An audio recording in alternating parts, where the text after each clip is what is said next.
Hey guys, Professor Bill, Comic Book University. I believe I'm live now. So, what's going on, guys? Okay, so first off, right away, what do I see here? How the heck do I say that name? 314195. Oh, Pi! Nice one, dude. After that is 666. So, no, 66. I can't remember. I used to know Pi to ninth place after the decimal.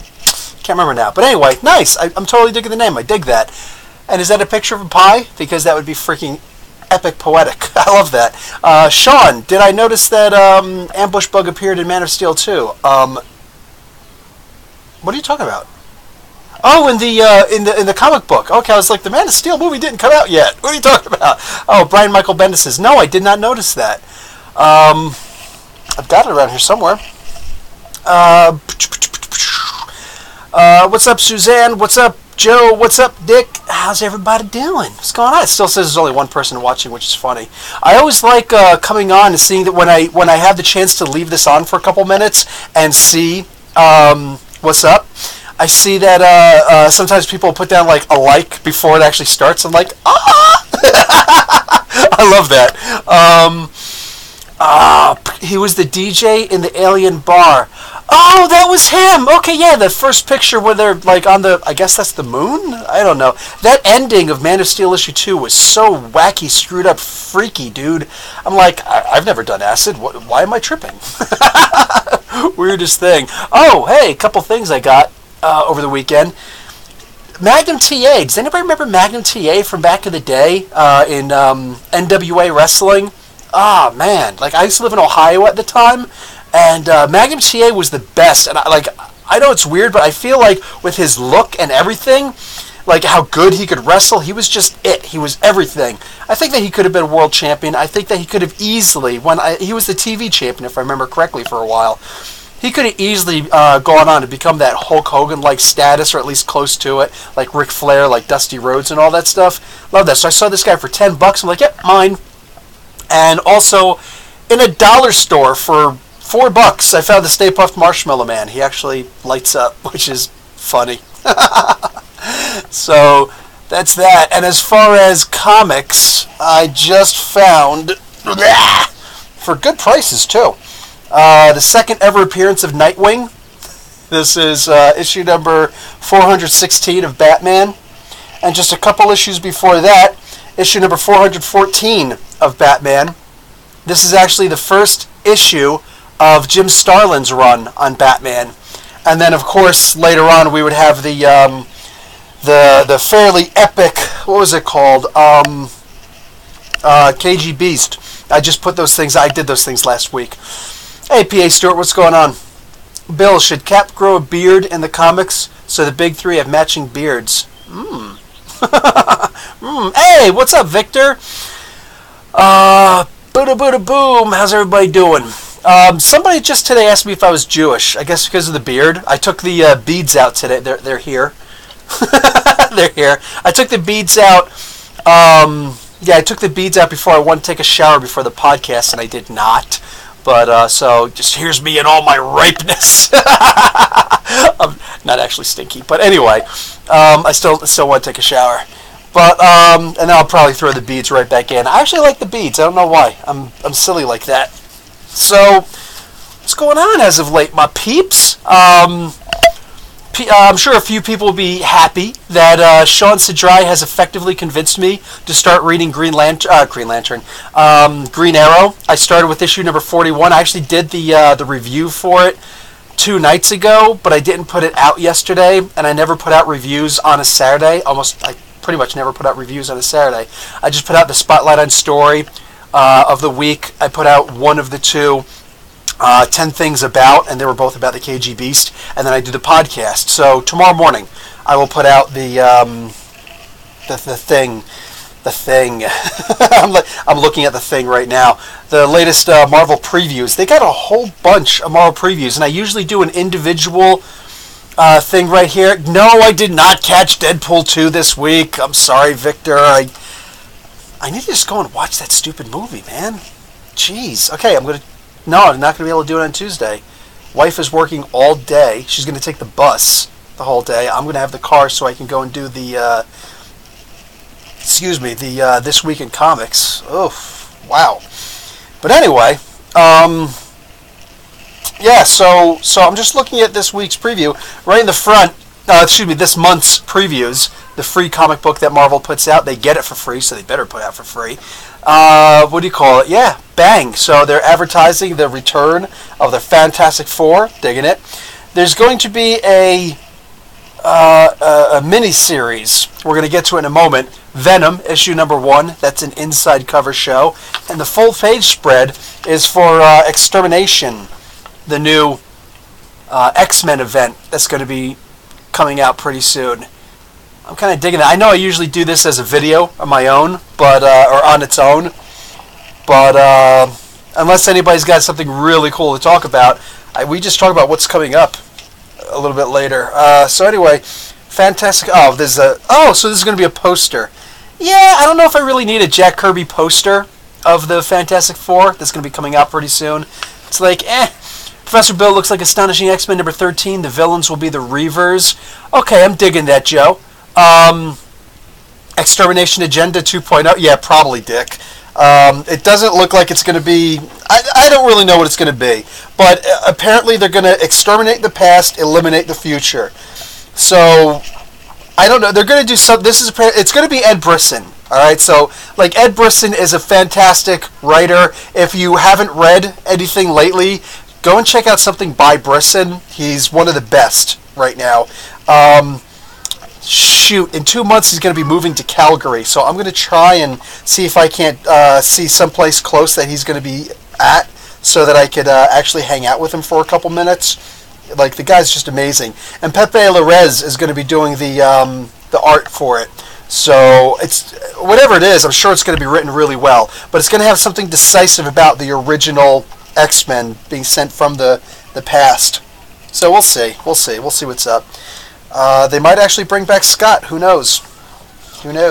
Anyway, so the Fantastic Four, they're apparently only going to be doing these 2 Art Germ covers, which are amazing, and I'm glad. I don't want to buy 4, new covers, but when Art Germ puts out a new cover, I usually grab it because they're just so darn gorgeous.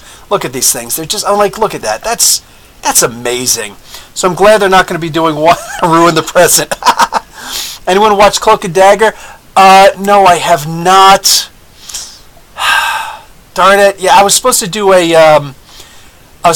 thing about it, and I didn't actually watch it yet. I'm gonna have to watch it tonight and put it up.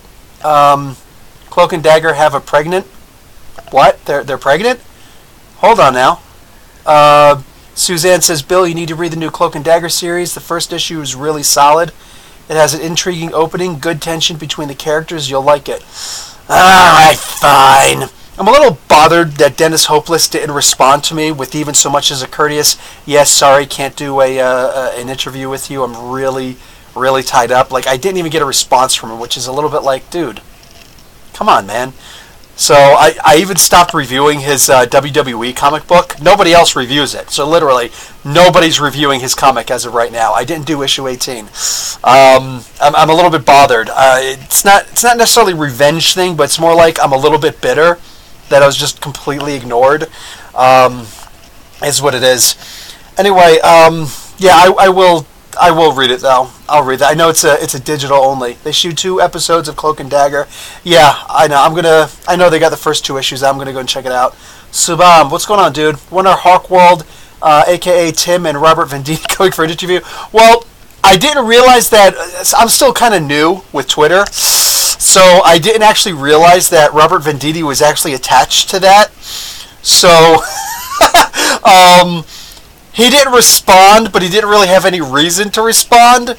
If he would have, I'd have jumped on it, I'd be like, yeah, dude, absolutely, man, let's promote the heck out of your book. You know what I'm saying? But it is what it is. I'd really like to get Brian Hitch on doing like a podcast with me, just for, at least like, like a 20-25 minute, maybe like a half an hour, whatever, interview with him, because I do like what he's doing with his art. There's a lot of people who don't like his art. It is what it is. Art is subjective, you know what I'm saying? But I read about his motivation for doing this art, and it's pretty impressive, you know what I'm saying? So, I wouldn't mind having a good talk with him. Not that I don't want to talk to Robert Venditti. I would love. I wouldn't pass up an opportunity to talk to him about it. But I know that Tim actually already did a podcast with somebody else, and Robert Venditti was there, so he already talked to him. They talk to each other all the time on Twitter, so like it is what it is. You know what I'm saying? But yeah, absolutely. If Tim Board wanted to jump on board and do a podcast with me or something like that, I wouldn't say no. Forget about it. Tim's awesome. I'm a member. I'm more active on the Facebook group than I am on the Twitter, just because on the Twitter. See how old I am? Because Twitter's funny for me. It's like, okay, wait, who responded to who? Who did the first one? How do I see? It says that 2 other people commented on this. How do I see who the heck commented on this stuff? And I'm messing around like, I don't want to look at this guy's page. What the heck's going on here? So, yeah, Twitter's difficult. I just jumped back on Instagram 2 nights ago. I just said something on Instagram, and then I started looking at Instagram yesterday. I'm like, crap, people have been tagging me on stuff, and I didn't know. So, like, I'm so rude. Like, not rude, just I haven't been looking at Instagram. I haven't been doing anything with Instagram. So, I asked my wife, who's more up to date with the latest social media stuff, and she says that Instagram is usually used for the behind-the-scenes stuff. So I'm like, okay, if that's the case, I could do some behind-the-scenes of Comic Book University stuff. You know, that's not a hard thing to do at all. Okay, not a problem. So look for, I think it's just Comic Book University, whatever. Once I actually start putting a couple things up, then I'll put it on the front page where I've also got the other stuff there. So we'll see what's up. Rory MacArthur, Jay says, how's it going? How's it going, Rory? What's going on, dude? You missed just chilling, just talking. Smooth over Starlin for an interview. Well, actually, I am going to try and schmooze him. I'm going to be seeing him. It's on the refrigerator. My wife already booked an appointment. Excuse me, not an appointment. A room for us to stay at.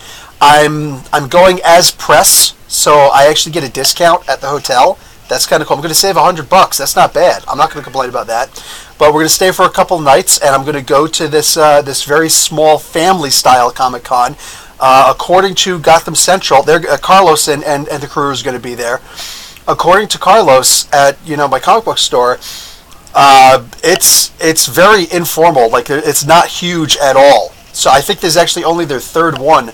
But Eastman is going to be there, the creator of the Teenage Mutant Ninja Turtles. James O'Barr is going to be there, the creator of Crow, and Jim Starlin is going to be there. So I'm going to try and talk his ear off. You know what I'm saying? Like, dude, let me get a quick little interview. He's got that new thing that's just started. He just started a new venture.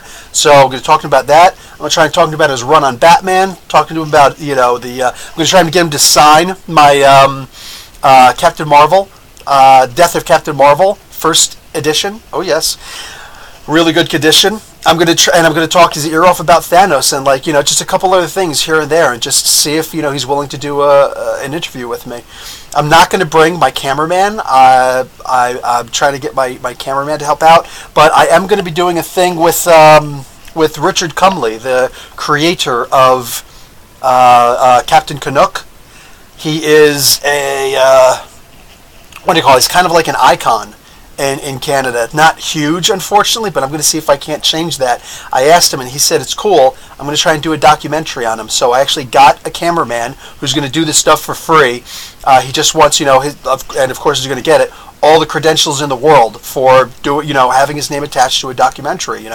So we'll see what we can do with that. And so I think it'll be fun. Cottage Country, Rory. So that's where I'm going to be at. Did you hear Eunice Gayson died? I don't know who that is. Who is that, Sean? My social media game is weak too. Actually, yeah, I saw you on there. Because you put the JSIS thing there. Something comics. Was it Vintage Comics? Something Hydra Comics. I think it was. Yeah, I saw you on there. I was like, oh, cool. Okay, so I got friends here still. Suzanne, it's not likely that Cloak and Dagger are going to have a child anytime soon. Their love is somewhat unrequited. Between them, it has some really amazing undertones to it, but they haven't coupled. Oh, that's fine. She was the first Bond girl. Oh, was she now? Aww. So wait, was that the Goldfinger girl? The girl who dressed up in gold? That's sad. That's really sad. It's really sad. Okay.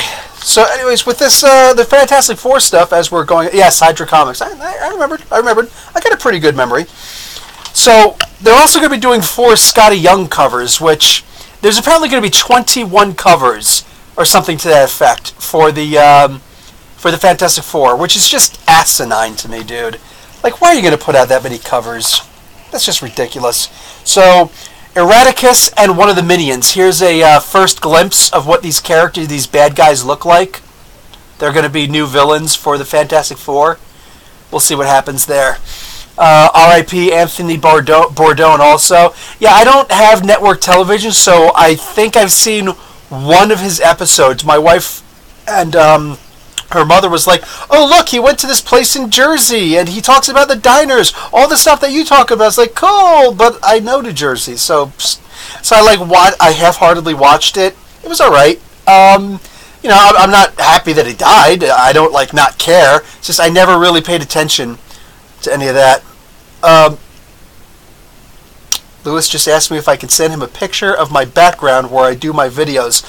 This guy, I love Lewis. You gotta love Lewis, man. This guy is the best. He's going to be doing Death or Glory Part 2 for his review for Monday, which he's going to do on my channel. And he wants a picture of my background so that he could jump up and be like, "Ah!" This guy is such a jerk. I love Lewis. I love Lewis, man. Like, just absolute best. Absolute best. So that's going to be cool. That's going to be fun. Yeah, a whole bunch of variant covers here, man. I should probably turn on my light. Let me turn on my light. There's not enough light outdoors. There we go. All right, so Fantastic Four, a whole bunch of cool stuff here. A bunch of variant covers. Like, just look at all the variant covers. Like, this is crazy. They're actually going to do one of these. Like, come on, man. Ton of variants for the new Fantastic Four. Some look pretty cool. They do, K. Barton 33. But, like, look at it. Look, here's another entire page of stuff. And they're all good ones. They're all really good ones. You know what I'm saying? They got the new Fantastic Four with the Grey Hulk and all that crazy stuff. I mean, they got good ones. But, like, and this one over here where Wolverine cut off part of the Thing's face. Oh, no, wait. That's a different one. This is the one where Reed Richards made Ben Grimm a suit because he lost his Thing powers, his Thing abilities. Yeah, here's a bunch more covers that they're going to be releasing. This is the one with the mask that he had on because Wolverine cut up his face. Just like it's ridiculous. Nobody needs this many covers, man. Okay, so here, Extermination Part 1 and 2 of 5-issue miniseries, limited series. The original X-Men, the original team of mutants brought together by Professor Charles Xavier many years ago has been shunted through time to find a world they barely recognize, but were determined to help. Now, finding themselves targeted for death, the future of mutant kind lies squarely on the shoulders of the past. Yeah, cool. They're going to answer the biggest question of all. Can the fate of the X-Men be changed? Yeah, cool. We'll see. What's up? Here's the cover for issue 2. That's kind of cool. They're all hounds. If you remember Rachel Summers back in the day, she had the hound costume. She's kind of returned to that. And, yeah, here's Infinity War with Requiem. That's obviously who the sword was being created for her from the dwarf. I don't know. I don't know if Infinity Wars is impressing me at all. There's a whole bunch of covers here. None of this is really doing anything great for me. You know what I'm saying? Like, I'm not feeling it. What do we got here? Let's talk about Wolverine's new power. Yeah, dude, Wolverine now, he's going to have a new power where he's going to be doing, DC is doing many variants. Yeah, for Batman's wedding, you're right. Oh, you're selling at Toronto Comic Show that weekend. Where's the Toronto Comic Show at? Obviously in Toronto. Don't get too silly on me. But, yeah, I'm wondering where that's going to be. Anyway, yeah, Wolverine's new power. He's apparently going to be able to channel his berserker energy, so all that heat that he generates, into heating up his claws. So they're going to be not sharper now, but I guess they'll be able to cut through a little bit more now. That's kind of cool. Because, you know, Wolverine's always had that problem that he could cut through a sheet of osmium, but actually cutting through somebody like Colossus is a little harder to do. I know in the Ultimate X-Men he did, but like that's adamantium isn't the same in that universe as it is. That universe is completely radically different than the regular Marvel universe. So the Earth 616 is very different from the Earth 1610 universe. So he always had a problem with cutting through organic material, including organic osmium steel. Like, maybe he could do it, maybe he couldn't do it. The thing is, like, regardless of how ridiculously... that's one of the things that's always funny about... What's his name? Kyle Hill. I know Kyle Hill has a deeper background in the sciences than I do, but there's still, like, I was a test engineer. You know what I'm saying? I went to DeVry. I got my all my studies done for electrical engineering. I was an actual practicing electrical engineer. I didn't go right into a YouTube career like he did. I actually worked in the field, which getting an education is one thing. The experience is something entirely different. I know a guy who got a master's degree in electrical engineering. First day, he blew up a $100,000 piece of equipment. You know what I'm saying? He attached a power supply to another power supply. Excuse me, not even a power supply. A power generator to another power generator. So literally we're talking about max power outputs and reading signals and being able to turn them in different wavelengths. It's not just like plugging something into a wall. So he blew up one of the power generators, $100,000 piece of equipment on his first day. And I'm just like, wow, so apparently that degree doesn't mean jack diddly. You know what I'm saying? Because just wow. Anyway, so, and my boss, the owner of the company, was actually one of his teachers. So, just such a... You can't even be like, I can't believe you didn't do that. Why not? You taught me. So, he couldn't even fire him. It would have made sense. But anyway, so Kyle Hill with his whole Wonder Woman, a monomolecular blade will be able to cut through the molecular bonds of anything. No, that's not true. That's entirely not true. It depends on the strength of the person using it. Now, he was actually using that to talk about Wonder Woman, how it's a monomolecular blade that can cut the electrons off of that. Yeah, that's cool, you know, so there'll always be the little sparks every time you swing the sword. That's great. That's cute, but DC Comics, like Marvel Comics isn't great with their science, but DC Comics, don't ever take anything scientific from DC Comics. You can listen to some of the things that Marvel says and say, okay, I will find the flaw here, and here, whatever. But DC, it's all magic. Just make it easy like that. Even their science is magic, okay? None of that stuff is even remotely close to real. So, no, I don't want to hear that. So, regardless of how sharp a blade is, if you don't have the strength to actually, you know, use the follow-through in that, the thing's only going to go but so far. You know what I'm saying? If an ant could pick up a Nerf bat, it would beat the crap out of all the other ants. But us being able to pick up a Nerf bat, we're never going to be able to do as much damage as, let's say, with a Louisville Slugger. You know what I'm saying? So things can only... It depends on the user and the weapon. It's a combination of both. So Wolverine may be considered stronger now. Don't know, don't care. But if he can now heat up his claws also, that's going to be that much more to help burn through whatever it is that he's cutting. So whatever he was able to cut through before, he'll be able to do just that much more now with his fire claws. So that's kind of cool. I'm digging that. And you think William Dublin, what's up, dude? The power... William Dublin, meet Rory MacArthur. Both of you tried to correct me on my... and successfully corrected me on my pronunciation of Ternanog. Sorry. I just got to meet in person and actually say the name to me, and then by all means. I met Rory in person, but then he ran away. It's like I was about to take the dude out to lunch, and he's just like, nope, nope, nope, I'm going out by myself. What's going on? Yeah, sorry, Dick. They're changing up Wolverine. They're giving him heated claws. Subham. By the way, what do you think of classified X-Men book launching in June? As per Marvel solicits Uncanny X-Men, Cyclops returning. I hope Cyclops isn't returning. Look, Cyclops is dead. Let's keep him dead for a while, alright? Wolverine coming back would have sounded cool if... I love Old Man Logan. I love the comics. I love that Ed Brisson is writing it. It's the best I've ever seen it. Excuse me. But I think that if we lost some of those Wolverines and we weren't using the name Wolverine, Laura Kinney never should have taken the name Wolverine. It didn't make sense. It didn't help anything. It didn't help her comic book at all. There was just no point in that. I don't think Old Man Logan should have come for a very long time. I think it's really like, oh, he's here and then he's gone again, or just have it, a completely separate world. Have him walking around in the wastelands, whatever. But actually having all these Wolverines, all these people with claws now, it's like, Wolverine's coming back. Who cares? Who cares? They could write the book really great, that's awesome, but there's not going to be a feeling of nostalgia there, because Wolverine never left as far as I'm concerned.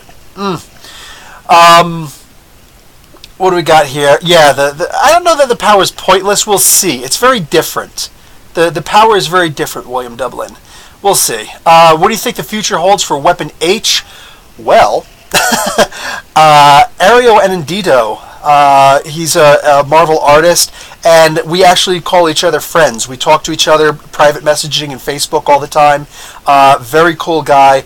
I would love to have him on again when he's... the thing is, I'm saving it. One of these days, this dude is going to wind up being a full-time writer with a private contract for Marvel. A private artist. Like, he's an amazing artist. He does facial expressions in such an amazing way. You know what I'm saying? And faces are usually the hardest things for people to draw in the comics today, right? Not with this dude. He takes such loving care for everything that he does. I love his work. Love his work. So, and I had him on for an interview a year ago, back when the... it was actually the first comic book I ever read with Jim Zub, and I didn't realize that Jim Zub was writing it because I looked at the writer. I was like, I don't know who this writer is, but the artist actually contacted me personally because I commented on one of his other works of art before, and we just had a really lengthy conversation. And then I was like, do you mind if we just start recording some of this? He's like, oh yeah, dude, sure, go ahead. So yeah, love Ario, and he's going to be drawing issue number 6 of Weapon H, and that's the issue where Captain America comes to fight Weapon H, apparently. I'm really looking forward to that, and I told him, I was like, listen, dude, I know you're a huge Gambit fan, and I know you're still a little bit bitter that Captain America just completely whooped Gambit's butt without even thinking about it back in the AVX comic books, but dude, just... treat my Captain America right. He's like, I'll treat him right. So, I love that guy. Anyway, yeah, Weapon H, I see really good things. I love how Greg Pak is writing him. I always say Peck. Anyway, really amazing writing. So, I'm digging the character. I love it. I don't know who's necessarily going to be a challenge for him, but does anybody really have to be a challenge for him? You know what I'm saying? There's going to come a day when Wolverine's going to be going against Weapon H, and it's going to be a sick battle. It's got to be a sick battle, right? In the interim, I'm just loving the comics right now. I don't care if somebody can beat him up or not. That's not what my concern is. I'm cool with him being that Superman-esque kind of character that nobody can touch.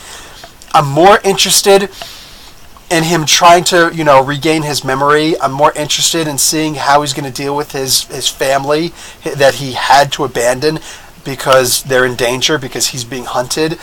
I love the story of him actually being hunted, trying to get away. Just leave me alone. This sounds a lot like the original Hulk stories way back in the day, so I'm digging it. I'm digging it just the way it is. Boo-doo-doo, Rory, it's in the Toronto Plaza Hotel. It's every 2 months on a Sunday. Oh, no guests, just comics everywhere. Oh, that's kind of cool. Wow, I should... Toronto Plaza Hotel. All right, I'll ask my wife where that is. Sean, being stabbed with something hot and painful, right? Red hot poker. Dick Fillmore. Wolverine was ruined the moment he returned to his yellow costume in the 90s, in my opinion. I did not think that he should have returned to his costume. I liked the original orange and brown, yellow and brown, whatever the heck that color is up there. I really did like that one. Once he changed to that one, I'm like, dude, that's it. This is the best costume for Wolverine. I was okay with him turning to the yellow and blue again, but when he put on that one X-Men uniform, they were the all new, all different, here we go again X-Men comics, I was really bothered by that. They were all in the same uniform, and it just looked stupid. It looked so dumb. Banshee was on the team. He had the same it was like, oh, the suits are bulletproof and they're fire resistant. So who cares? Stupid. They just look so stupid. I couldn't read those comic books for long. They were decent enough, but I just couldn't look at the freaking the costumes. They were so dumb. Western Road and Albion, basically. All right, Rory. Maybe in another 2 months I will go. I'll go and check that out.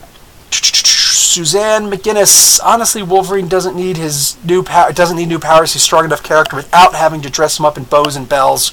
I'm not really a fan of this. See, I'm going to agree with that. I don't know how I feel about him with the new powers. I mean, it's interesting, but that's the thing. If almost anybody else were writing him, I would say, dude, this is such a stupid idea. But, I'm sorry, I haven't seen Sabretooth written as well as he was written in those Iron Fist comics that were written by Ed Brisson. I have never seen Sabretooth written that well since, the Morlock Massacres. You know what I'm saying? Just amazing writing. So, if Ed Brisson is writing the Old Man Logan comic books, which are just amazing right now. So if anybody else were to be writing this, seriously, pretty much anybody, I'd be like, yeah, I don't know how I feel about this. I don't think it's such a great idea. But seriously, for me, in Brisson we trust, dude. Ed is writing this. I'm going to read the heck out of this. And I don't mean that as an insult to any other writer out there. Just, we're all allowed to have our favorites. You know what I'm saying? And he writes in a way that I genuinely appreciate reading a character. So, honestly, I don't know about betting money, but I'd be willing to bet something that Dick Fillmore would actually like reading one of Ed Brisson's Old Man Logan comic books. That's just, I look at it, I'm like, yeah, I think he would appreciate it. The guy knows how to write a good comic book. Boo. Okay, just saw Pi talking, and then the whole thing jumped, so let me get back up here. Okay. Pi says, what do you think about altering characters that are 50 plus years old like Wolverine's powers? That is, the X-Men wound up getting secondary mutations at one point. Now, Psylocke, granted, isn't particularly old, and she was definitely not old at all when her powers were radically altered, and they became better.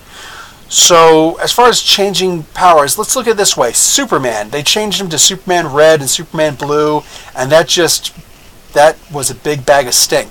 You know what I'm saying? So yeah, I hear you. But sometimes they can be fun. As far as actually changing someone's powers, it depends. Honestly, it just depends on what exactly they're going to be doing with it. Gambit's powers, when he changed his secondary mutation, which he had for one issue, where he was blind but he could see the future now, didn't really work out very well, did it? But, I don't know. That's the thing. It depends. It genuinely just depends. And it's one of those things where they could just say, oh, yeah, he burned himself out and he can't do that anymore. That's an easy enough fix. You know what I'm saying? Oh, it's just because he was in the way that he was brought back to life. He's got this power. It's only going to last for a couple of months until we get really bad negative reviews on the ability, and then we'll just get rid of it and it'll just be regular Wolverine again. They can always go back. So generally, in my heart, I am totally okay with them changing somebody. I'm not that much of a comic book conservative. You know what I'm saying? I'm cool with changing things up and seeing what it's like. If I don't like it, could you change it back?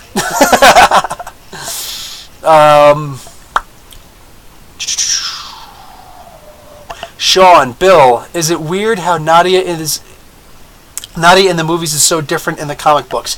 Yes, it is radically different. As far as weird, nah. It's good. It's cool enough because nobody really knows who she is in the comic books. You know what I'm saying? Way more people know who she is in the movies. So that's fine. Dick Fillmore.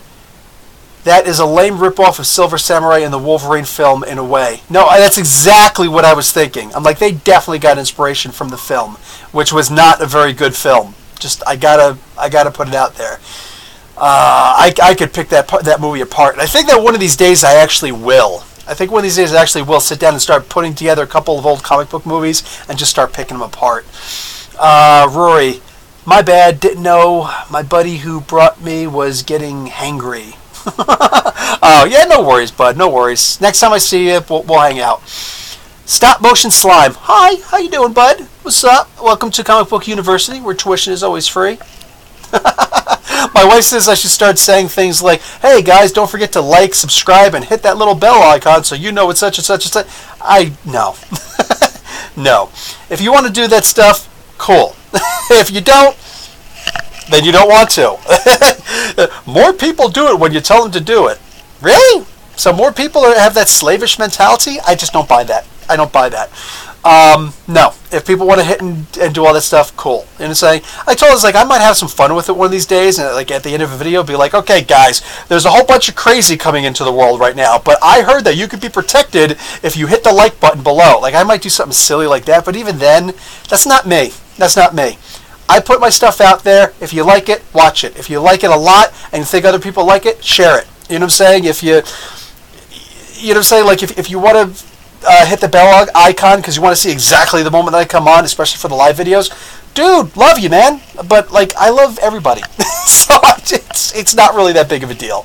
You know what I'm saying? I don't feel the need to say, you know, my wife's like, no, you got to do that stuff. No, I'm okay. I'm okay. I'm okay with growing this way. You know, something that I have to say, and I hate bringing up diversity in comics again, but one of the problems that people like diversity in comics, and a lot of these other guys, like, there's this guy, Yellow Flash, also. I remember when he was brand new. I actually started before diversity in comics and Yellow Flash. And when these guys came up, first off, diversity in comics, he just had a shtick that just took off like crazy. So people just like, rah, more. So he got that like immediate popularity that people were just, you know, flocking to him, and it clearly went to his head. I've studied more than enough psychology that I could see he's got more than just a little bit of a narcissist complex. Is that a bad thing? Depends. You know what I'm saying? It's not crippling, but he definitely is in that. Maybe he's starting to realize that his crap can stink, but he was for the longest time, he was in a mode where he thought nothing he did is bad, nothing he could do is, you know, everybody's going to always love, he's always going to be on top, all sorts of things like that. You know what I'm saying? Like, that just happened pretty much overnight with him. Yellow Flash was just, nobody looked at his stuff. Nobody cared. I looked at some of his stuff and I didn't find it interesting at all. That's not a disrespect. It's just, it is what it is. Every time I'm passing somebody in views and subs, I will see somebody new. You know what I'm saying? I got introduced to all sorts of different people by, you know, moving up like that. And I saw Yellow Flash a long time ago. I'm just like, okay, cool. And then also I started seeing him again because he started putting SJW in all of his titles. And I know believe me, a lot of people on YouTube, I know them personally, who will put in SJW and things like that just because they're trying to bite off of the popularity of a shtick that somebody else is doing. The Captain Cummingses of the world, the diversity comics of the world, you know what I'm saying? So they're trying to bite off of that. And it's right now, currently, it's successful. But all of a sudden, they got this jump in popularity, and it's like, it's not good for your ego, it's not good for your head. So I'm hearing a lot of people are sitting here talking, you know, sending me messages and whatnot about, dude, do you see what this guy says? Like, no, I don't know that he's saying that until you said something, and wow, yeah, that's going to come back to bite him. That's going to come back to bite him big time. Is what it is, man. Like, marketing is marketing. So with me, to bring it right back to me, I know that I'm growing very slow, and I love it when I see somebody new jumps on the channel like, oh my god, I love your channel, you're right up there with like Comic Storian or this guy or that guy. I was like, wow, I love hearing that. Thank you. Like, from my heart, the deepest, bottomest part of my ventricles, thank you. You know what I'm saying? I love hearing stuff like that. I love reading stuff like that. And, like, oh, you're a criminally underrated channel. I love hearing that stuff, too. But I'm okay with the slow progression. If I all of a sudden if I woke up tomorrow morning and I saw I had 1 million subs, I'd be like, you know what I'm saying? It's like, all of a sudden, all that weight, it's like, God bless their souls, but you look at somebody like a Robin Williams, you know what I'm saying? Could you imagine dealing with that level of expectation? You know what I'm saying? And he's like that. For me, that would be out of nowhere. That would be totally out of nowhere. It's hard to be genuine when you're trying to meet the expectation that people have for, I heard you're the best channel out there. I love your stuff. Wow, can't wait. Keep doing what you're doing. When you hear a bunch of keep doing what you're doing, you don't keep doing what you're doing. You try to keep doing what you're doing. So you're messing everything up now. You're no longer spontaneous. You're no longer original. You're, at least mentally, you're scripted. You know what I'm saying? So if I just had 1 million subs tomorrow, it's like somebody like Robin Williams, like he was dealing with mental issues and things like that. Again, God bless his soul, man. But like, I've heard from so many people where you're at that level and you just feel that expectation. Oh, geez, the guy who played Chandler Bing on Friends, he went into a deep seed of alcoholism because people just like, oh my God, Chandler's the best thing on Friends, and he was, you know what I'm saying, and just all that crazy stuff, and he's just like, he was trying to still be good and funny, and he started drinking to avoid some of that stress, and it didn't work out great for him, you know what I'm saying? So I'm not saying something like that would necessarily happen to me. I don't know what would happen, but I'm totally cool with this slow and steady progression in views, in subs, and all that stuff. You know what I'm saying? So I'm good, man. I'm totally good. Let's see what we got here. Ed Brewer, I'm late. That's it. 20 push-ups. Get going, Ed Brewer. Get down and give me 20. I used to... I don't know how many people still listen to the radio, but I used to listen to the radio. When I first moved to a place called Ocean Grove in New Jersey, I moved there. It was in a basement. I had to install my own locks and all that stuff. And I had to fix the ceiling in the kitchen. That was fun. The first time I ever did sheetrock and drywalling, it was for a ceiling.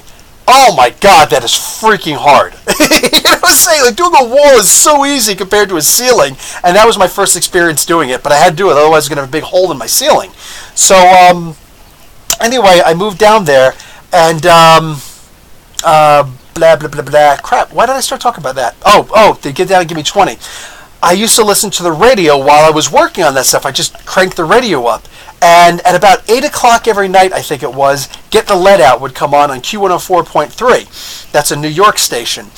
And, what do you call it? I'd be like, oh, wow, yeah, Get the Lead Out. They'd play like 3 Led Zeppelin songs in a row. Led Zeppelin has always been my favorite band. Yeah, since the early 90s. You know what I'm saying? Like 1990. Maybe 1991. Anyway. So they Get the Lead Out there with like 3 songs of Led Zeppelin in a row, boom, and Robert Plant's voice would come on and be like, it's time to get the lead out. Get down and give me 20. I would always just, to stay in my military mindset, I would literally always drop down and just knock out 20 push-ups really quick, and then get back up and continue doing what I was doing. It's the stupidest, funniest thing. Just another stupid thing about Professor Bill. And today, I actually started doing push-ups again recently, and I'm at 5. 5 push-ups, and it's a pain, it's a strain each time to do it. So like, oh man, and I start doing like a bunch more on my knees, which is so much easier. Oh my God. But yeah, I'm trying to get back into a fairly decent amount of shape again. Anyway, Logan was old in the 80s. Logan was old when he first started. I remember they said that, I think it was John Byrne who drew that first picture of Wolverine. They had the idea to originally make Wolverine strong as Spider-Man, and then just that was it. Like, he had the claws that were part of his gloves. You know what I'm saying? And like he could jump and fly, not fly, but jump around and all sorts of crazy stuff like that. That was it. They didn't have the idea for the healing factor, nothing. And then all of a sudden, that's why that first appearance of him, he breaks free of the chains, like these gigantic chains on him. He just breaks through it because they thought, oh, we're going to make him as strong as Spider-Man. Instead, what they wound up doing is make him as strong as a ridiculously strong human being and give him the bones and all this other crazy stuff. Oh, hey, Super Chat. $9.99. Hey, I can get the WWE Network now. Thanks, Pi. Genuinely appreciated. I got to get to your... If you sent a question, I got to get to that. What do you call it? Anyway, crap. $9.99. Where the heck was I? Darn it! It totally threw me off. I can't. Oh, okay, yeah. So anyway, so that's what they wound up doing. They wound up. So Jim, I think it was John Byrne who wound up drawing the picture of him with his claws up like this, standing up, his other hand over here, his other hand over here on his waist, and he was smoking a cigar, and he had his mask down, and he had the big bush and the mutton chops. And when everybody saw that, they're like, well, we can't make him young now. He's got to be some old guy. It's like, okay, I'm cool with making him old. I think that he should be a cigar-smoking guy. That's when they decided to bring down his strength and instead give him the healing factor and all that stuff. So, like, okay, smoking is bad, but if he has a healing factor, then he could smoke and he could drink, and who cares? Because and then in the volume 2 of the Wolverine comic book by Claremont, they that was when they originally started talking about how, oh yeah, man, with this guy, he would say all the time, he's like, he'd be at the bar, somebody be smoking, he's like, this guy's smoking. I have a healing factor that immediately repairs any damage it does to me. What's his excuse? So it's like, okay, so I guess that's a way to have smoking in the comics and for it to be okay. Interesting. So, what do we got? Happy to have found the channel. I think I'll stick around for a while. Thanks, Pi. Genuinely glad to have you around. Would you, Optimistic Avenger, would you consider Weapon X to be the spiritual successor of General Ross in his Red Hulk? No, because one, I expect that Hulk to come back. I do. But as far as spiritual successor, he's so much younger. So it's almost like it would be a prequel to that. You know what I'm saying? He's much younger. I know that I don't know the history of General Ross like that. I know he's a general. I know that he was really good when he was a younger soldier. But I don't know if he was elite special forces or anything like that, like this guy was. And he was kind of duped into what he was doing. He had the wrong agenda and everything like that. So Clay, all we know is his name is Clay, the Weapon H. I don't know exactly what they're going to do with him yet. And honestly, I'm cool with not knowing. Like, right or wrong, tell me if you guys agree with me or not. When Wolverine learned of his past, I thought that was just the lamest thing ever. It's like they had some good parts in there, but for the most part, like that guy Dog. How is Dog not Sabretooth? Like, come on, man. How is it he falls for this one girl? She's a redhead. Oh, so he doesn't really love Jeannie. He doesn't really love Jean Grey. He just likes redheads. That's all it is.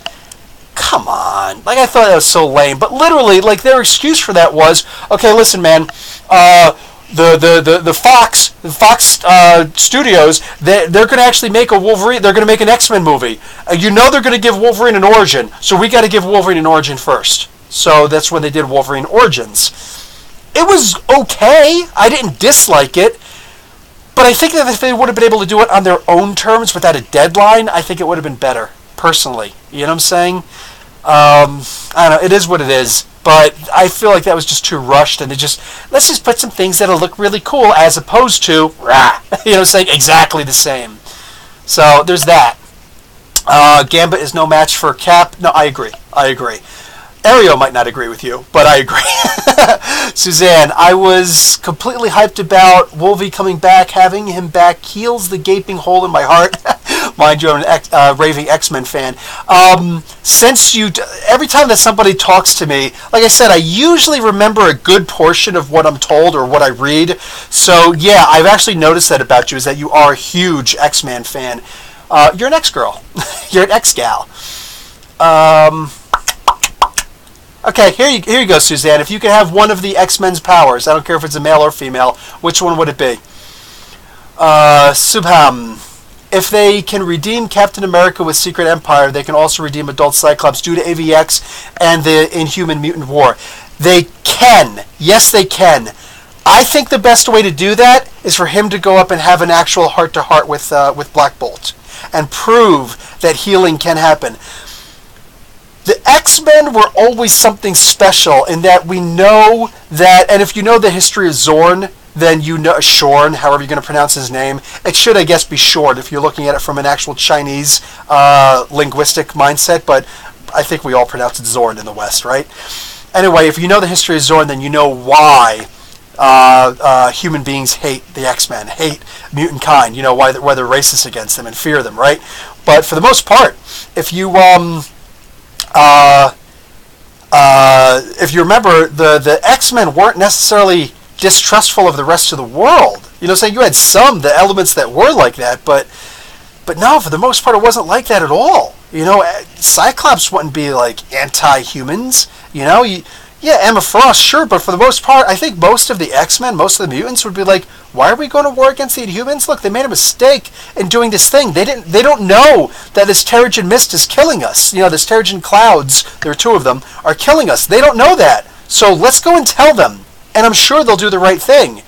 And in the end, it turns out they did do the right thing. Queen Medusa, without a heartbeat's hesitation, she went and she destroyed it. So there could be no more new Inhumans from that point on. No more basic Inhumans at the genetic level could advance to become the actual Inhumans. You know what I'm saying? No more Terrigenesis from that point. She did that. She made that not mistake.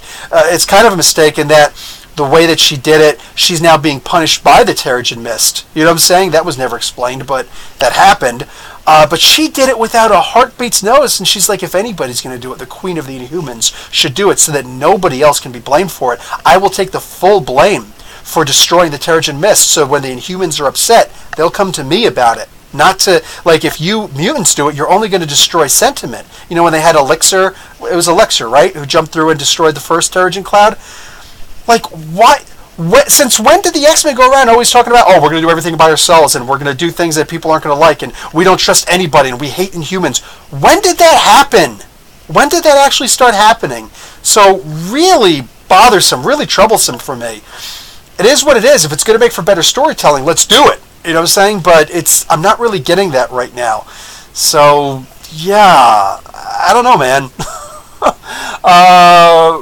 Let's see, what do we got here?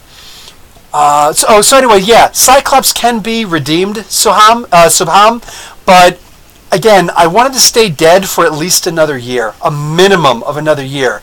2 would be ideal. And then all of a sudden he's back. We don't know why he's back, but he's back. Maybe bring along Vulcan and have a little story there also. Like, have some fun with it. Maybe bring along Ruby Summers. How about we really have some fun with it? You know what I'm saying? And I think even mentioning those, I now need to do explained in a minute on those, the 10 things about. Okay, Raven. What's up, Raven? Good day. I didn't see your good day. I must have missed it.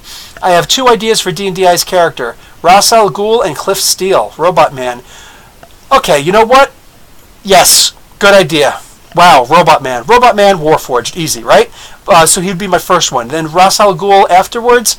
He's really just an immortal. Do you have any ideas of what's something special I could do with that?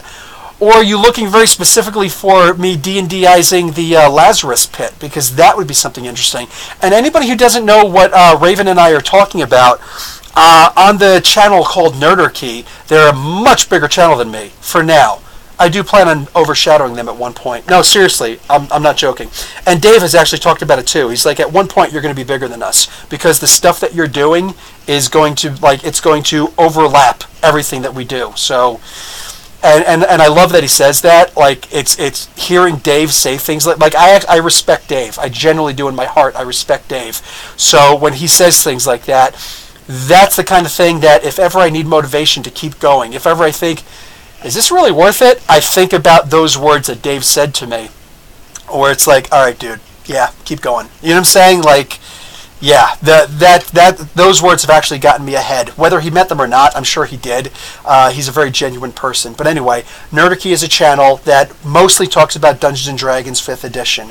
Really, that's the current edition right now. Really amazing stuff. I love their channel.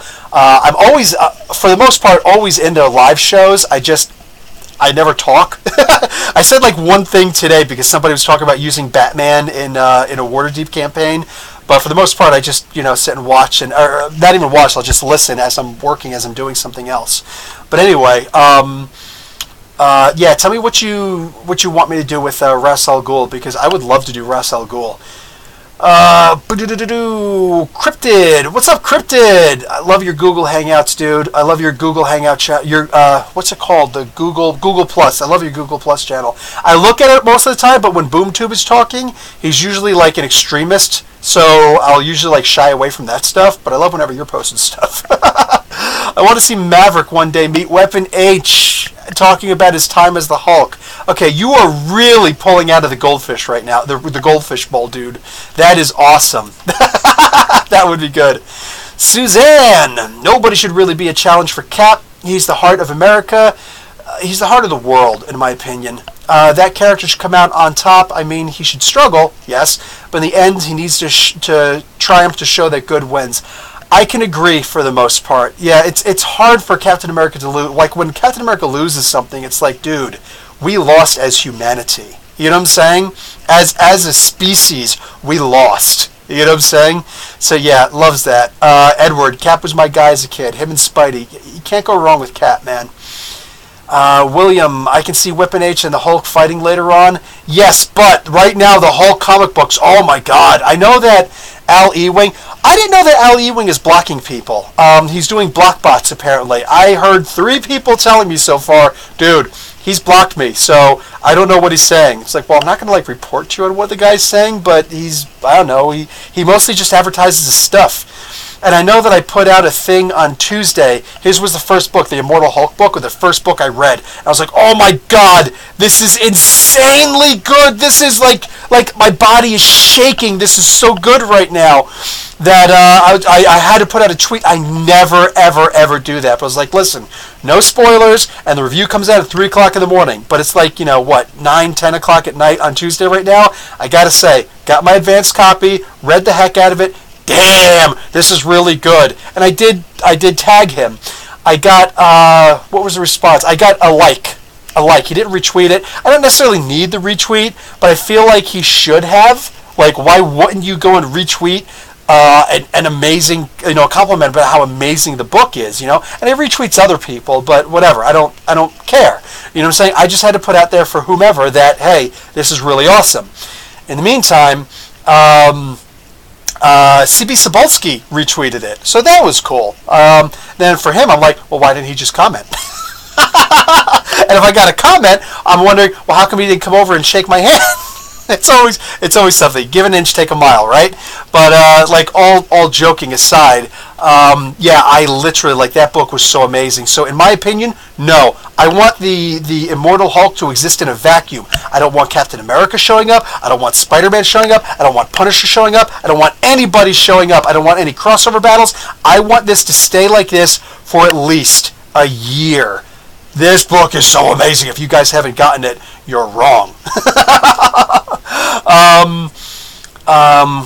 The Immortal Hulk will tear Weapon H in his present condition, right? Black Panther's a good rival for Cap, and Shang-Chi can take anybody in a fight. Yeah, I know he technically should. I know that Captain America was like, he taught me a couple things, which was always interesting.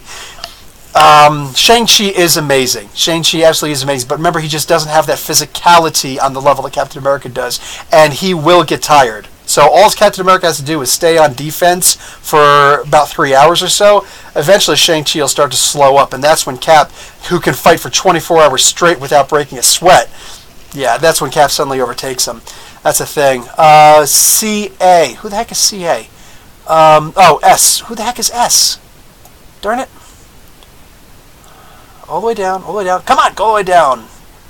Oh, for crying out loud. Oh, Suzanne! Why, thank you. Towards Cloak and Dagger Loneliness and to distract Bill as a bonus. Yeah, success. I appreciate it. Thank you, Suzanne. God bless. Yes, I'm going to have to. I know it's a Comixology exclusive, so yes, I have to buy that on Comixology. And yes, I will read it. I'll probably put out the review tomorrow. William Dublin, I don't know how I feel about the new Avengers run. Why is She-Hulk still like that? Okay, was it you or somebody else? Also, the Ghost Rider and the team is seem like a worldwide problem to me. first off, why is She-Hulk still like that? It's because she hasn't been changed yet. So I would actually rather She-Hulk stay like that. Now, obviously, people don't particularly like her that much because she's, her book got canceled.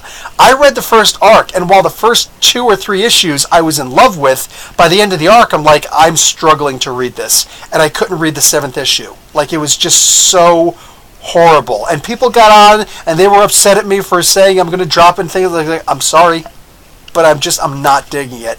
It's just the explanation, like the final issue for that arc was terrible. It was just rushed. It was no good.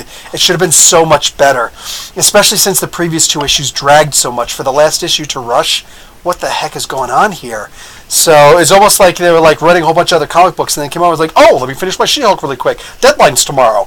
Like, come on, man, what's going on? So she is still like that because she wasn't changed, but I'm positive she's going to be changed in this arc. So Jason Aaron has the chance with his indelible hands to just change it up and make her into the old She-Hulk or something to that effect. So I'm looking forward to seeing that. I'll check it. I don't know what Dick's checking out, but yeah, check it out. To be fair, William, talking to each other. Cool. I just got Gillian, Kubert, and Martin's Origin 2 Wolverines. Any good? Wolverine Origin 2. Oh, for $5. That's a really good price. I would buy it for $5. Wolverine Origin 2 was okay. It had Nuke in it, and it had Captain America in it. There was a couple of very decisive battles between Captain America and Wolverine, but and there was a really good statement made from Wolverine to Cyclops in it. It was kind of a hot mess, though. It was kind of a hot mess, and the art wasn't great. It wasn't great at all, but that being what it is, I enjoyed it. I really did enjoy it. So there's that, but also it could have been a little bit better. Anyway, you do find out a lot more about the weapon programs, though. That Captain America was the first. Nuke was... There was a typo. There's an error in there.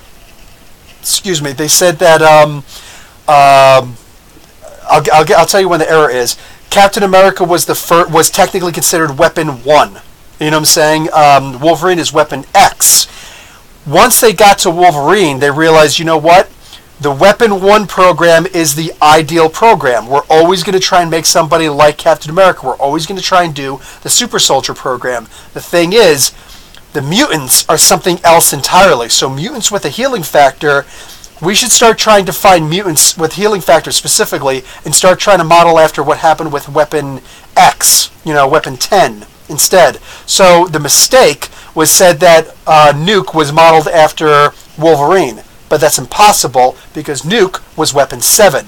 Weapon X didn't exist yet. So by default, he was modeled after Captain America. And everything in his history shows that he was modeled after Captain America. So what the heck are they talking about? So that's what I'm saying. Like the comic book, it had some good moments, but there were clear errors, like evident errors in the comic book that it didn't make any kind of sense. And like, did you not do your research? Did you not do your history?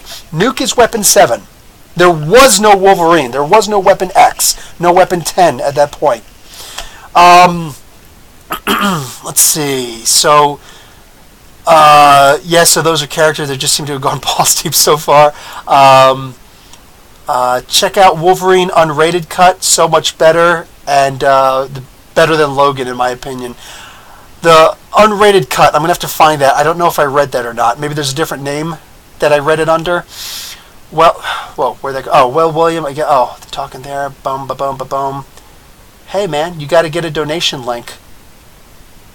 I wonder how I get a donation link. I actually just saw that on, I don't watch too many of the Schmoyer's stuff. That guy Schmoyer, he talks about, what you're going to do in YouTube and things like that, but they've been really pushing it. So I'm like, all right, fine, I'll watch one of these. So I watched 2, actually, the Schmoyer guy talking about how to improve your YouTube.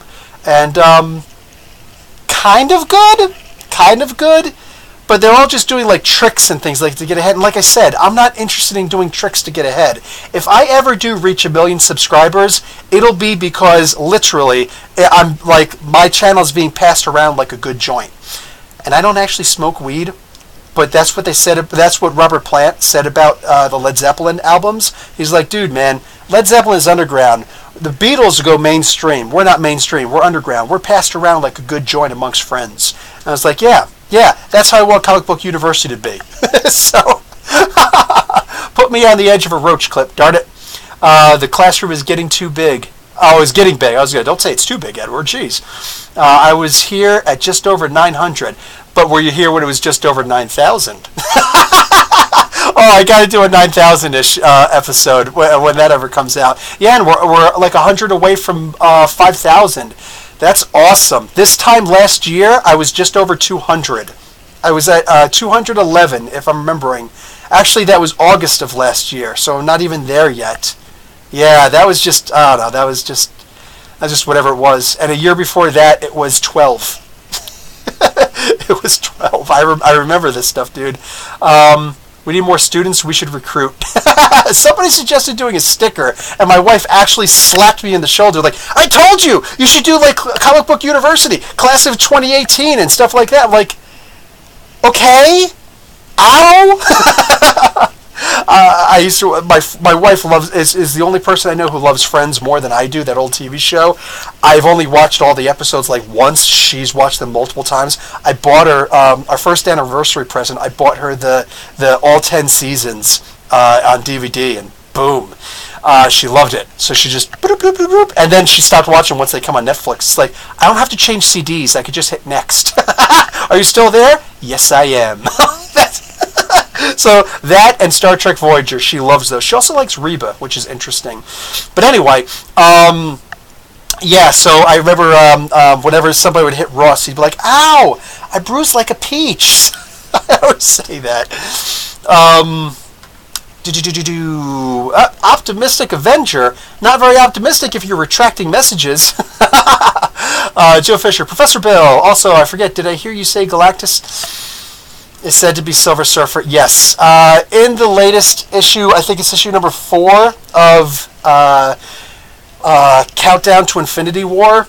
Countdown to Infinity, whatever, the comic book by Jerry Duggan, the guy who made the most awesome run of Deadpool ever, my humble opinion. He had a rather silly run where it's kind of a silly thing where Galactus went and absorbed a planet to get rid of the Ultron threat in space. And now he's purple again. He's the Devourer again. I figured they could have gone at least another 2 more years. Darn it. Who the heck was it Al Ewing, I think it was, who actually made the Ultimates 2, who turned him into the Lifebringer. He was like, yeah, I think he should stay the Lifebringer for at least 10 more years. I'm like, minimum 2. 2 to 10 would be perfect. Yes, let's do that. Jerry Duggan comes along, he's like, yeah, no, just crushes everything. And not even in a great way. It's like, you're telling me Galactus had to absorb that planet to win the day? Come on, man. That's just so soft. So Galactus is the Devourer again, and Silver Surfer is his herald again. I think that Cebulski or somebody said you have to do this because we're going to be bringing back, the Fantastic Four, and I guess we're not going to do this anymore. Bringing back the Fantastic Four, we kind of got to have the Galactus being the thing again. Like, Fresh Start is supposed to be bringing everything back to zero again, which I don't see the point in that. Anyway, Dick Fillmore, Guardians of the Galaxy. I don't know if any of these titles or jokes are real. No, it is a real thing. The Guardians of the Galaxy are about to be no more somehow, and the Guardians of the Galaxy, they're bringing back Eric Masterson's son. I can't remember his name right now, but I did an explained in a minute for Eric Masterson. And it's also got his son in there. So Eric Masterson's son is apparently coming back as Thunderstrike. Yeah, Thunderstrike. Explained in a minute. It might be a 10 Things About. I think that it was that recent that it was a 10 Things About. But regardless, yes. He's going to be in there. Also, Angela and Valkyrie. I think Valkyrie is going to be in there. It should be fun. Raven. I watched SJW vid the other day and was like, what the F is this crap? Yeah, I know. The thing is, I understand what they mean about SJWs. What I don't like is that everything that disagrees with them is apparently an SJW. No, it's not. William Dublin, I feel diversity in comics has some good points. Some. No, listen, there's got to be some truth to everything that's being said. Otherwise, nobody's going to buy it. There has to be some truth in there. You know what I'm saying? Even if you don't like any of the presidents we've ever had, all of them have had some kind of truth to what they're saying. It's just the lies that they sneak in there also, or the truth that they pepper in with the lies. That's usually what it is with politicians, right? That all of a sudden you have this big conglomeration of nonsense, this big heaping pile of crap, right? That we have in our current political diaspora. So, let's see. You know, I think I'm going to have to start speed reading through some of these. Because even though I'm not down there yet, I know that Sean Sedrai is screaming, "Get to the darn the segment!" Mark Guerrero, what's going on, dude? I don't think people have a problem with Marvel pushing diversity in comics. It's more of a problem with the way they are doing it by sidelining major heroes. No, 100% agree, and I've talked about that several times. They really did just kind of throw in way too much stuff at one time. It's like, hey, this worked. It's the same problem Marvel's always had. Hey, let's try this one thing. Hey, it worked. Let's make everything like that. No, that's not how you do it, Marvel. Please stop doing that. Cryptid, yeah, I remember Yellow Flash and how he was ranting how Ta-Nehisi Coates was writing Nuke, such as Our Boys, and pointing out that it's how Nuke's always been written. And you pointed out how Nuke's always been written. Yeah, Nuke has always been written like that. He is 100%, like there's, like Yellow Flash, dude, actually do your Reverse Flash thing, go back in time and actually read some of the comic books that you're referencing, brother, because like there's not even a way to argue back against that. You know, I didn't even hear his argument. I would love to hear it. You know what I'm saying? If somebody points out that episode, I'll watch it, you know, for the sake of conversation. I'm not going to comment on it, but I don't know what his, like I said, I haven't been watching any of his videos. Excuse me, but if he's got a halfway decent personality, so much that he's not going to freak out and start nerd raging on me or something like that, and we could actually have an intelligent conversation, I would talk with him. Absolutely. We could do it on his channel, my channel. We could split it and do both, you know, get more viewers, whatever. But I would actually want to have there's a thing, intelligent conversation. And hearing somebody like just ranting on, somebody goes and says, Ta-Nehisi Coates says, "Our boys." But that's Nuke. Nuke has always said that. We got to get our boys out of here. He's said that before in Daredevil comics way back in the day. You know what I'm saying? When Captain America showed up, it's like, oh, why are you here to fight Nuke? He's wearing the flag. You know, like on his face is a tattoo. Like, I remember those comic books. Nuke has been saying our boys since his creation. So, Yellow Flash, late to the YouTube game, late to the comic book game. Excuse me. I feel like he was just ranting for ranting's sake, and that's the thing, man. I don't know. I don't want to get down on anybody. Suzanne, Bill, just be you. I try to. I feel as if your candor and true love of comics is what makes you original and appreciated. Your wife is right, though.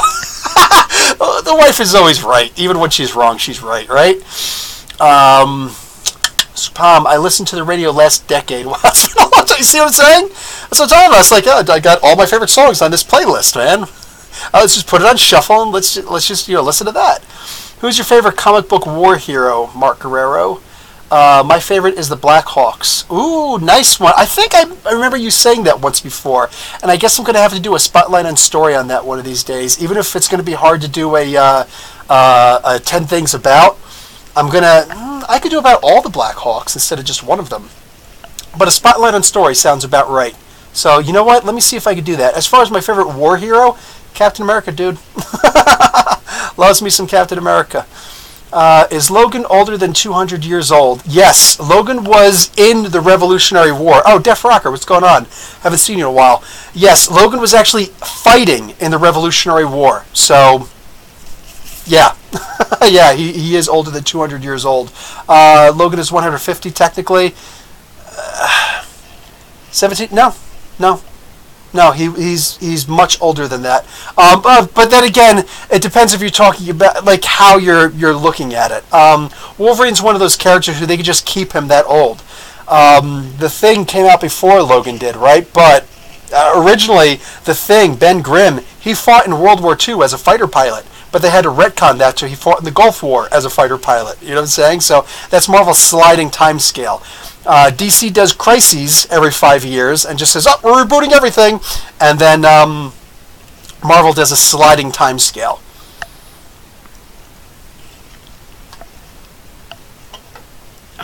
In one comic, it was mentioned Wolverine was born in the 1850s.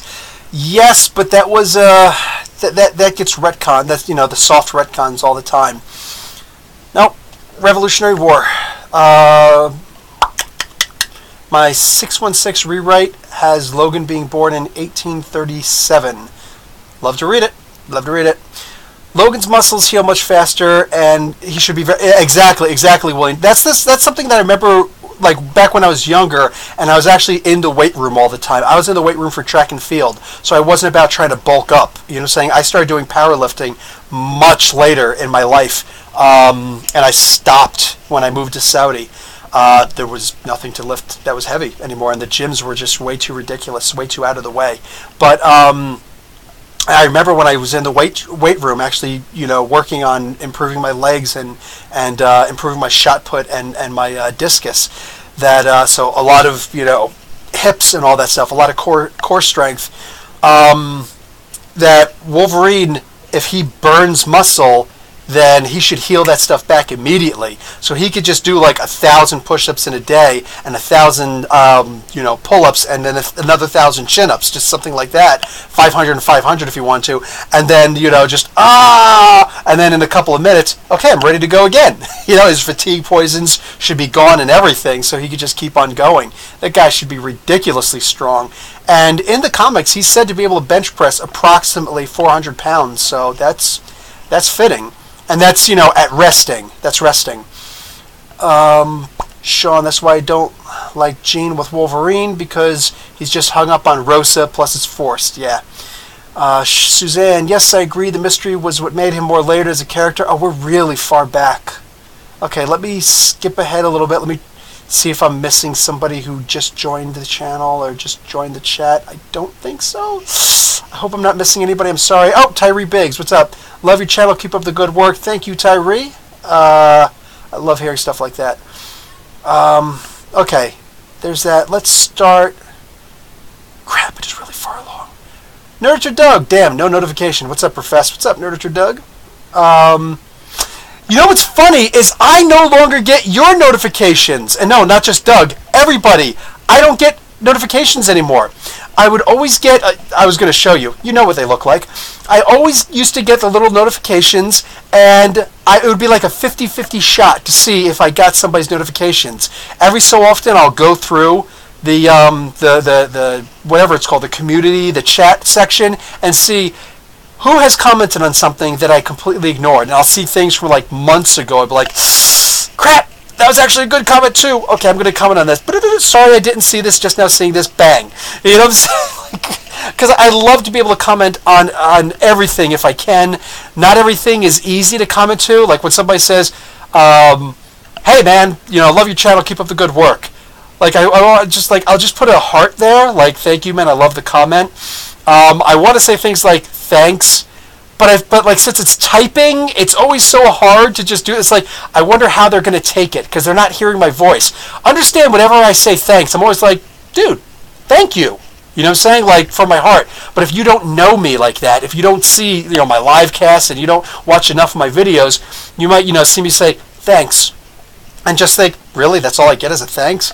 No, but it was a heartfelt thanks, and I don't know how to respond to something like that. Like, thanks, I try, I keep doing such and such. I don't want to go into some long spiel or something like that, so just, I'll give you a heart. It means, thank you, man. I love the comment. Literally, that's what it means. What do you call it? Whoa, what did Gail Simone say? What's going on here? She-Hulk needs to be like herself, Supama's talking about. She doesn't need to be a ripoff of Hulk's power. If you did see the comic book, her recent solo series, it was a great concept. She had PTSD from being almost beaten to death with like one punch by Thanos, right when Rhodey got killed. You know what I'm saying? Like, it was really bad. And plus, Bruce had just been killed by Hawkeye. She wakes up from her coma and finds out that Bruce, the Hulk, has been killed. Like, what? So she went through massive PTSD. She started being a gray Hulk instead of a green Hulk. It was really sad. It wasn't approached well but the concept was fantastic. It was amazing. I'm so disappointed that the ball was dropped on that. You know what I'm saying? I think that I don't know if the person who wrote it was a war veteran or not, but I feel like they should have actually gotten a war veteran to write this. You know what I'm saying? Or maybe even a psychologist. You know what I'm saying? To actually write that story. I think it would have been so much better. Or at least the consultation. You know what I'm saying? For the comic. Regardless, yeah, she actually had PTSD, so that's why her body changed like that, and that's why her mentality changed. She's trying to not become She-Hulk anymore, while before, she never wanted to become Jen Walters, you know? So it is actually a big deal, and it is actually really fun that she did become this new version of Hulk. But yeah, I think as time goes on, Jason Aaron is going to slowly start returning her to her original form. She is unique. She retains intelligence in her gamma form. You're right. You're right. Also, Supam says, yes, Domino is going to be an Avenger, I guess. Gail Simone said so. Oh, that's where it's coming from. Okay, cool. Cool. That Domino thing, I think there's a catch to it. Secret Avengers? Oh, like one of those. Okay, that would be interesting. Remember when poor Ted tried to replicate Cap's soldier serum and became Man-Thing? Yeah, Ted Salas, the Man-Thing. There's supposed to be a hyphen in there, brother. Do I sound like Dan Slott on Twitter now? Hey, I really love Spider-Man. You missed the hyphen. What do you call it? Yeah, Ted Salas is another failed super soldier product. Troublemaker Comics, keep up the good work. Thank you, sir.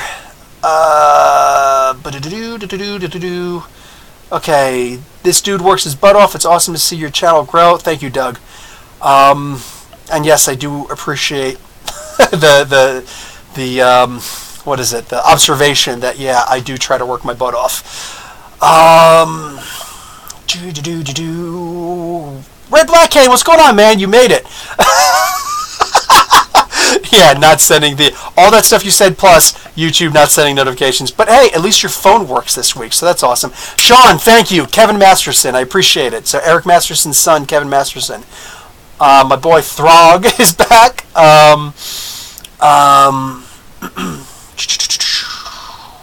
Segment, yeah, there it is. She has the power of breaking the fourth wall too. Yes, she had the power. Nerdicus Doug points out. Nerditor Doug points out that she had the power to break the fourth wall long before there even was a Deadpool. So William Dublin, didn't Hulk get past not wanting to be Jane a long time ago? No, she didn't. That never necessarily happened. She started to get a little bit more comfortable with it. That was really shown in the that one Daredevil comic book. The two Daredevil comic books where she crossed over. Was it one or two? I forget. Anyway, let's get to the Twitter page. Dick Fillmore, super buff She-Hulk looks ridiculous to me. She can be strong without looking like that. No, I agree, but she's stronger now. Plus, she is the strong person on the team right now. So, like, she does need to be stronger than standard She-Hulk. Standard She-Hulk could lift 80 tons. You know what I'm saying? Meanwhile, Hulk at resting could lift 100. You know what I'm saying? By accident. Like, oops, I accidentally lifted a battleship. Remember when She-Hulk married Manwolf? Yes, J. Jonah Jameson's son, John Jameson. Yes, that was actually really fun, Sean. Nerditor Doug, She-Hulk series from a few years ago was terrific also. Naturally, it got canceled after 12 issues. Yeah, right? Keeps on happening, man. It just keeps on happening. Oh, wow. 4 people retweeted my this Twitter response. That's awesome. So, a whole lot of people checking this out. Genuinely appreciated, my peeps. Okay, so let's see. Okay, so for the podcast, Jay Lee's, let's see if I can turn it this way and see. Okay, Jay Lee's variant for, gotta turn this guy on, for the wedding issue, Batman and Selena. Really is gorgeous. Spider-Geddon, it is nigh. So, Christos Gage is writing this. It should be fun. But at the same time, Spider-Geddon, it is actually going to be set in the Spider-Verse. So it's like, dude, could you stop going to the well so often? We don't need that. Oh, okay, a small look at the new Captain America villain. Huh. This, I don't know why, This a little bit reminds me of the Flag Smasher, specifically that little red in the cape like that, and the way that the shoulders come up. So I get maybe this is like a female version of the Flag Smasher, and we can actually see Ultimatum come back. That would be cool. Oh, another Batman number 50 variant. Nice, nice. So the Maids of Honor. That's cool. I'm digging that. Okay, what do we got here? Ah, you were talking about this. Extermination teaser with Shatterstar and Cannonball. Nice. It's good to see Shatterstar come. Bruce Timm drew this. It's Reed and Sue. Okay. Yeah, I'm not watching that. I'm not reading that. I'm not reading that. Anyway, okay, that was fun, dude. But I'm not putting that on the freaking channel, man.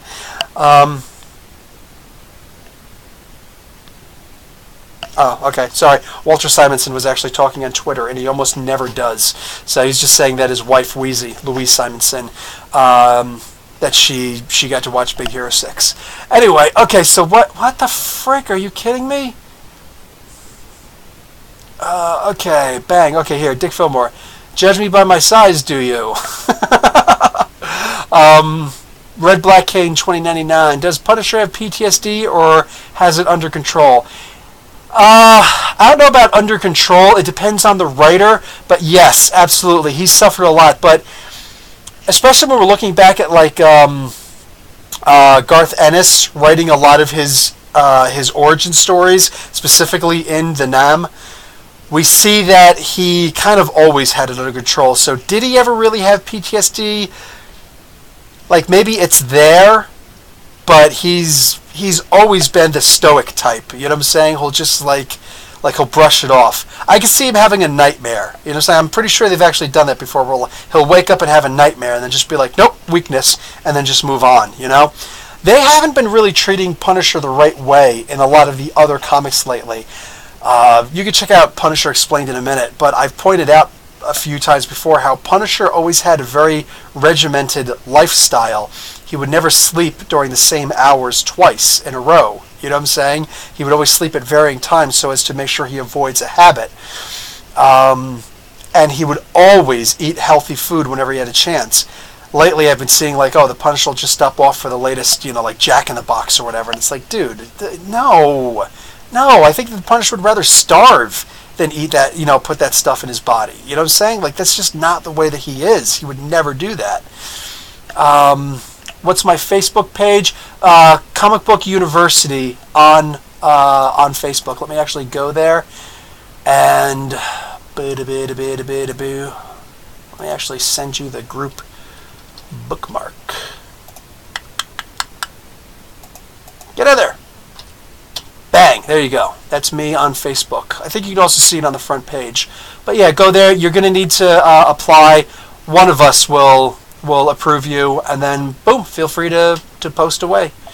If you guys actually have content, feel free to post your content also. Here's my recommendation. Do not make it as a dumping ground. People will block you. Like, I'm not joking at all. I've already had people complain to me privately in PMs, and also publicly. Somebody actually commented, it's like, I'd really hate to have to leave this page if people are just going to use this as a dumping ground for, you know, random photos and they don't actually have anything to say.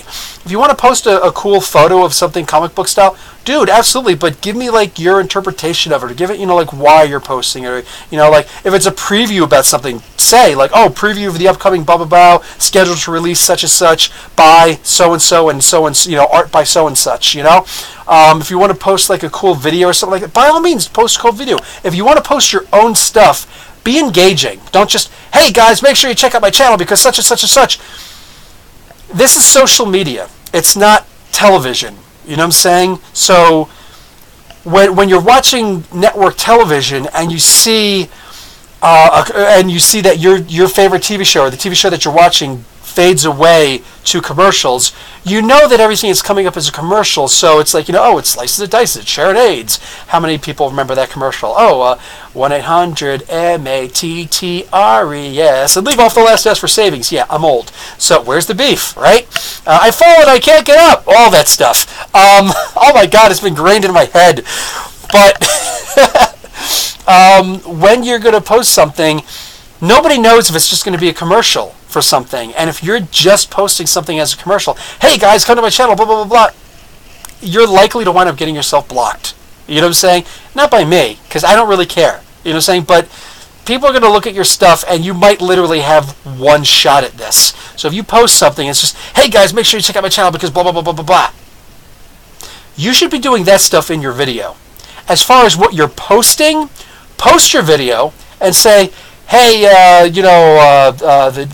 really, the latest, like if you're going to do a review for Spider-Man issue number 800, for example, just, hey man, Spider-Man issue number 800 is like, it was so insane, it was amazing, I made a video, about it, such and such and such, don't even say I made a video of it, we could see you made a video of it, you know what I'm saying, just like literally, try and make it more engaging instead of just a dumping ground and hoping to get a like on there. Because you get a sympathy like or something like that. I know that YouTube, I see what vidIQ and places like that do it.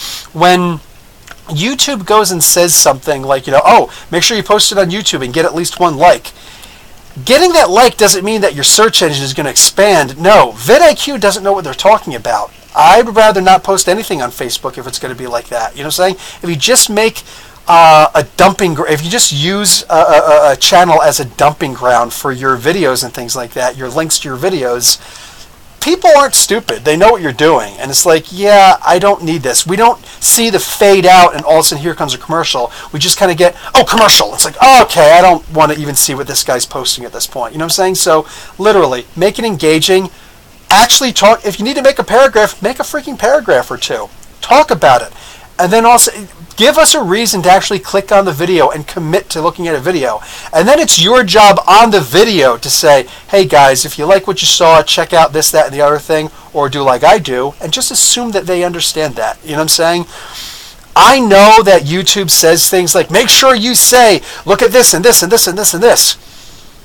You see the guys who say like, subscribe, share, ring the bell icon, and blah, blah, blah, blah. That sounds so phony.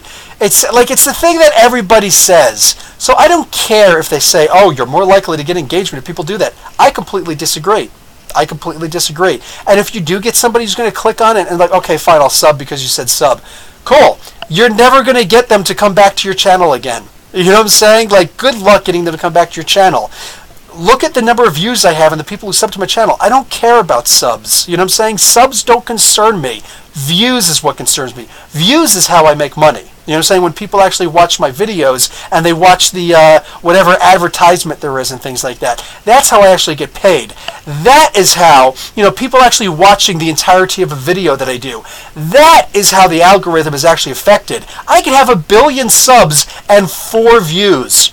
And I'm never going to get spread on YouTube. If you got 1 million subs, you don't need to anyway, right? But nobody's going to be pushing. YouTube isn't going to push my videos, and they're not going to push your videos if you've got no views. It's the views that count. You get a like, that's great. That helps other people to consider, oh, let me check this out. If you have dislikes, don't even get mad if people dislike your videos. If I've got like 100 dislikes and 1 like or no likes on my video, I bet you people are more likely to check out the video. Like, well, this looks like it must be a crap show. I got to see what this is. Huh? You know what I'm saying? So it's more likely that somebody's going to check out the video. But, having a whole bunch of subs might make somebody say, oh, how come I've never heard of this channel before? But realistically, having a good thumbnail that actually describes what you're doing so I can look at your thumbnail and say, oh, maybe I should read what they're saying. And then a title that actually tells me what you're really doing in there. That's what's going to make that's what's going to make most people want to click on your video. You know what I'm saying? So that's your job, to get people to like your video by watching your video. It's like I tell people all the time. People go my wife actually does resumes for people. But I tell people all the time too. People are like, oh, I'm going to make a really awesome resume. That's really great. That's going to get your foot in the door. What happens when you go in for the interview? Yeah, you have to prepare for the interview also. And you could be the best interviewer in the world, but if your resume sucks, you're never going to get that interview. You know what I'm saying? So you have to have a good cover letter so people actually pay attention, so people know what to look at for your resume. You got to have a good resume so people are interested in bringing you in for an interview. And you have to be personable and know your crap, know something about that company, know about yourself, memorize your own resume so that you can actually, impress them there. And then you actually have to do a good job when you get hired, otherwise you'll get fired anyway. Like, life doesn't stop. Life doesn't stop. So you do a little dumping ground and somebody gives you what is usually going to be a sympathy like. They'll give, like, I can't even tell you how many times people will give somebody a sympathy like. They'll never even look at the video. I'm guilty of it myself. You know what I'm saying? So, like, give me a reason to watch your video. Just having a video in front of me. Do you know how many people jump on my channel and say, hey, I really liked your video. Could you check out mine? No. No. If you're one of the people right now watching my video, watching this podcast live or afterwards, and you've done that to me, I promise you, I have never once looked at your video. I have never once subscribed to your channel. I've never once done that. Do you know how many people I get doing that? Do you realize I would never be able to do new content if I did that? So, like, for the sake of conversation, be engaging in the channel, in the Facebook group. I promise you will actually get people who say, oh, this guy's kind of genuine. Maybe consider doing a couple of regular posts before you post your video. Don't be so quick with the goods. Dude, act like you're on a date, man. You know what I'm saying? Act like you're on a date. You gotta woo. You gotta woo. If you're not wooing, woo, you're gone. You know what I'm saying? You gotta woo. Don't forget to woo. Anyway, woo! You know that had to happen. Okay, let's get going. Totally get the Flag Smasher vibe. That would be dope. Yes, Flag Smasher. 10 things about Flag Smasher. Have you ever watched Buffy the Vampire Slayer? Yes, I have. I haven't watched every single episode, not by any stretch of the imagination, Mark Herrero, but I have watched Buffy the Vampire Slayer. I did love that it was canceled on this channel, then picked up on this channel, like immediately brought back to life. I thought that was awesome. I was really disappointed it only went for the one season, but yeah, I wasn't watching Buffy the Vampire Slayer. I watched enough of them, though. Sarah Michelle Gellar is an amazing actress. Excuse me. I'm waiting for this messy divorce covers. Ducks as folks throw things at her. There's a messy divorce cover? What's going on there? Are you going to see The Incredibles? Yeah, I'm probably going to have to go and see The Incredibles. I think that'll be fun. What the frick just happened there? Everything just jumped on me again. Stop jumping. What's going on here? Oh, I tried to post my... I tried to post my link to my Facebook page, and Facebook says no. Okay, cool, man. Well, I try to post it anyway. Mark, I hope it's Bucky and they set up someone else to be Vance Astor, or oh, that would actually be cool. Similar character with the shield. That would be fun. Vance Astor was a great character, man. Vance Astro, explained in a minute on Comic Book University. The Punisher next week preview shows Zemo having a Captain America Action Comics figure. Yeah, and the reflection also. It does look fun. I voted Sam for Cap. I vote Sam for Cap. Sam could be fun. I think we all really want to see Bucky, though. Sam eventually, like maybe for a short time, but I think everybody's really waiting for Bucky. Red Black Gang, good response. I like that he was a butcher in Max before his family was killed. I'm a butcher, by the way. Oh, nice, dude.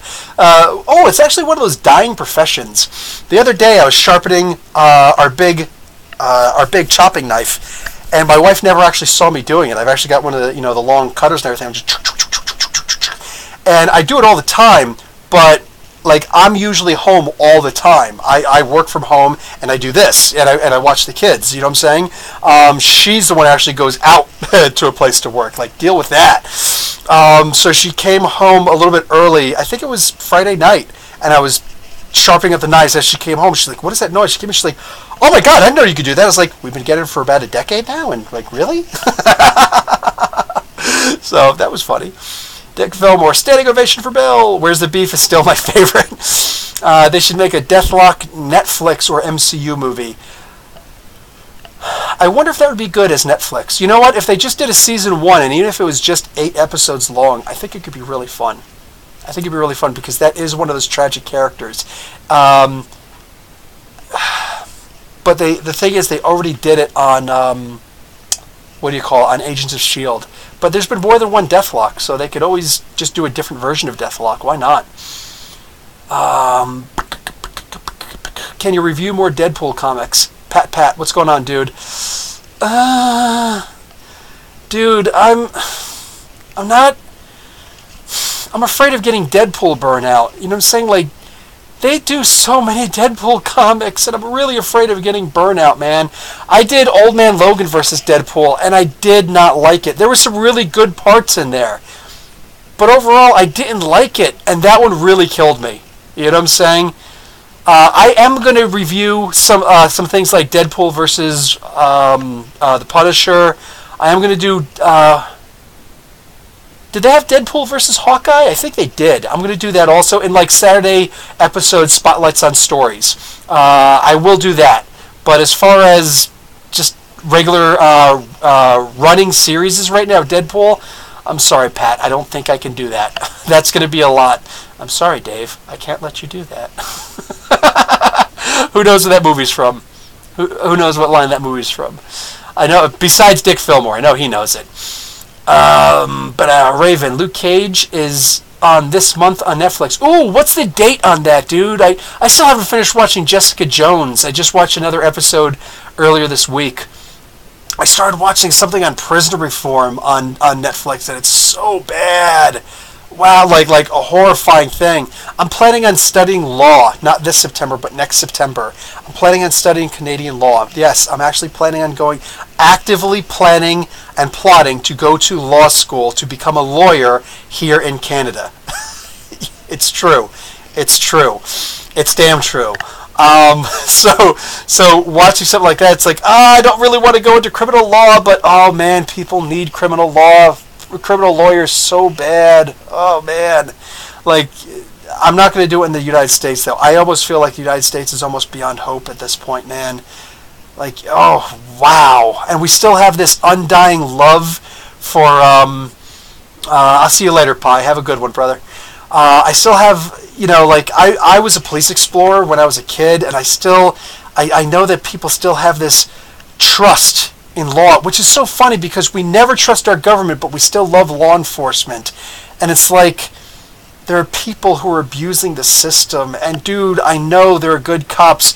Something like that is so obvious, I think that it doesn't really need to be said, but I say it anyways just so that people understand where I'm coming from. But the problem is that when you have bad cops, they're not held accountable, and that's terrifying.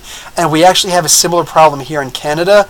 It's just, it's not nearly as prevalent. You know what I'm saying? But yeah, so like, I was just planning on going through, like, I just wanted to help my wife out with her business, with the law practices, and I thought that, maybe I would, like, run for some level of office here in Canada, saying once I actually get my citizenship and all that stuff. But I was thinking maybe just do bankruptcies and immigration law, like, just easy stuff, just keep some customers coming in, do the work, go back home, you know what I'm saying, like, just make my own hours, you know what I'm saying.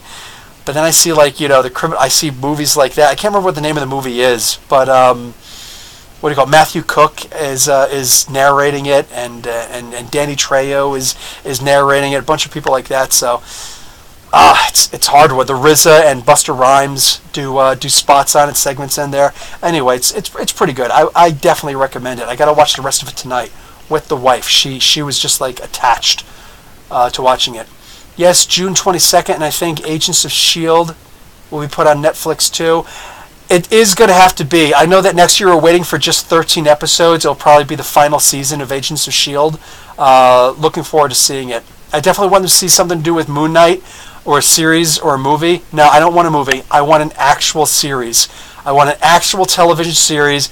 I want them to get somebody just really good to be the major consultant on it, and just, like, guys, if people love Daredevil on Netflix, dude, Moon Knight will blow Daredevil out the water. And I know that I've got, fans that are huge Daredevil fans, you know what I'm saying? It's like, like the Devil of Hell's Kitchen. He's probably going to watch this later. I haven't seen him on this live chat, but dude, if they do Moon Knight right, it will appeal to so many people. It'll be insane. And of course, you got to have a Werewolf by Night appearance on there. Thank you for the Facebook page. No worries, Troublemaker. Joe Fisher, Raven, I think. Oh, talking over there. Nearest to Doug. Comic Book University, you got a D&D-ize, you-know-who, and Miss You-know-who for me. I know. You know what? No. I'm not going to do it. I'm going to do it with you. All right, how's that? I'll tell you what, Nerder to Doug. You and I get on a Skype so that we can actually be on together, and then you and I will both D&D-ize the character together. We'll talk in private. You and I will do it together, and we'll put it on the Nerderky page. I don't get paid for those anyways. Dave and all them get paid for it. You know what I'm saying? So, definitely, you do that with me. Boom. I'll actually bring you on as a special guest. 100%, and we will do it together. We'll talk in private, you and I at first, figure out what those stats should be, and then boom, we'll do it. Whenever you're ready, that's when we'll do it. All right? Ball's in your court. Literally. Do I have a ball here? Do I have a ball? I do not have a ball that I can actually throw. That was an inside joke, but here, anyway, here. Spirit ball. Ah, ball's in your court, dude. All right. Pat retracted a message. I don't know what you said. June 22nd for Luke Cage. Oh no! And the Country Cottage Con is around that time. Eek! Okay, I'm going to have to watch it soon. I got to watch the other thing. What is this? Professor Bill Avenatti. I don't know what that means, Dick. The Ava DuVernay 13th movie. I know Ava DuVernay. She made a movie called 13th? Heck yeah, Moon Knight series would be phenomenal. Def Rocker. Marvel needs to stop with all of the different story with one superhero. I need to understand that comment a little bit better. Sorry. Dr. Doug is saying, heck yeah. Okay, dude, message me. Oded Feher for Moon Knight. I don't know Oded Feher. I think you might have caught me on something. Okay, so let me actually... stop moving! Okay, everybody stop talking for a second so I can copy-paste. Or copy this thing. Okay, we're good.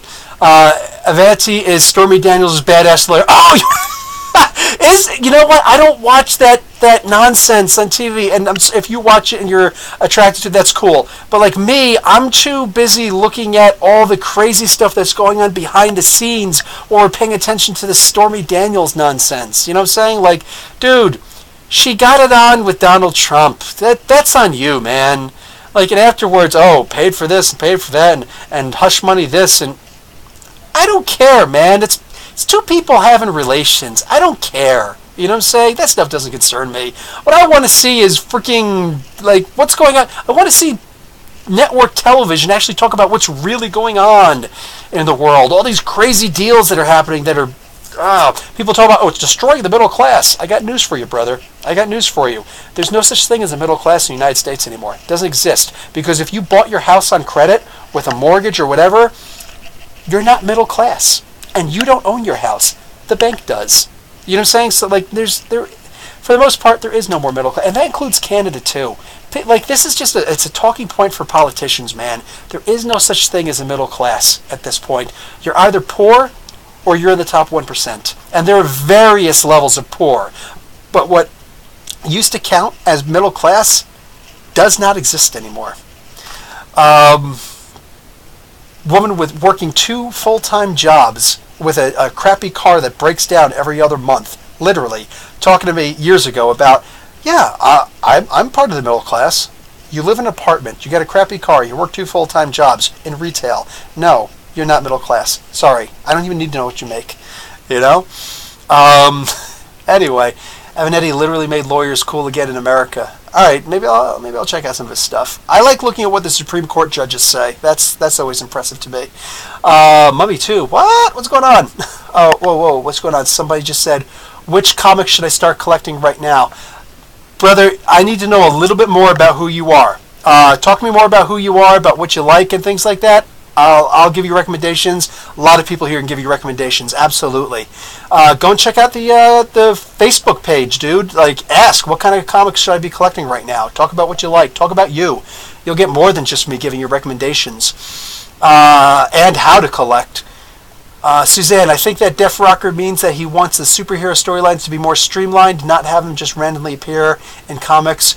Have what they do an effect on a character as... See, there's the wanting your cake and eating it too, right?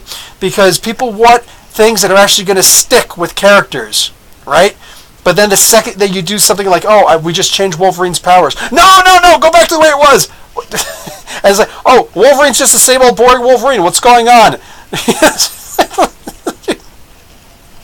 Which came first, the chicken or the egg? I don't know. I lost my mind trying to pay attention to what comic book fans actually want. That's why when comic book writers say, never give them what they want. Never give them what they think they want. You know what I'm saying? Stan Lee was the first person in comics that I know of who ever said that. It's kind of hard to argue with his methodology, you know? 61 through 91 is a great lore. 30 years of our time, 10 years of 616 times. Won't be done again, sadly. I don't know that. Ohad Feher was in the first 2 Brendan Fraser Mummy books. Oh, and a few Resident Evil movies. Okay, yeah, I don't know who that is. One hero will have 10 different writers. Yeah. No, yeah, I hear you. I know. But, like, if a lot of times a writer would be like, okay, I've spent myself on this character, so I'm done. You know, so I'm not interested in writing this character anymore. Or sometimes, you know, like if I got brought into the comic books, if Marvel ever said, hey, Professor Bill, or maybe DC, whoever, if somebody said, hey, Professor Bill, how about you come on in and let's have a conversation. Which character would you like to write for? I'd be like, could I write for Wolverine? Can I write for Captain America? Can I write for, you know, all these amazing, you know, characters? No, we've got somebody really important doing those, and we don't know who you are yet. Why don't you take something smaller? How about you take, like, are you going to say Daredevil? No. How about you take Triton? You want me to write a Triton comic book? Because I'll write a Triton comic book. And maybe no one will buy that comic book, but it's the idea that I'm proving that I can meet deadlines, that I can actually write this comic book. You know what I'm saying? So once, like, I would write the Triton comic book. And if people really liked it, I would stay on it. But if nobody's buying it, but like, I'm not going to stay on the Triton comic book. No way. You know what I'm saying? But like, okay, I'm done. I just wanted to write these first 8 issues. That's it. You know? Like, hey, would you like to write for somebody else? Yeah. Can I write for Moon Knight?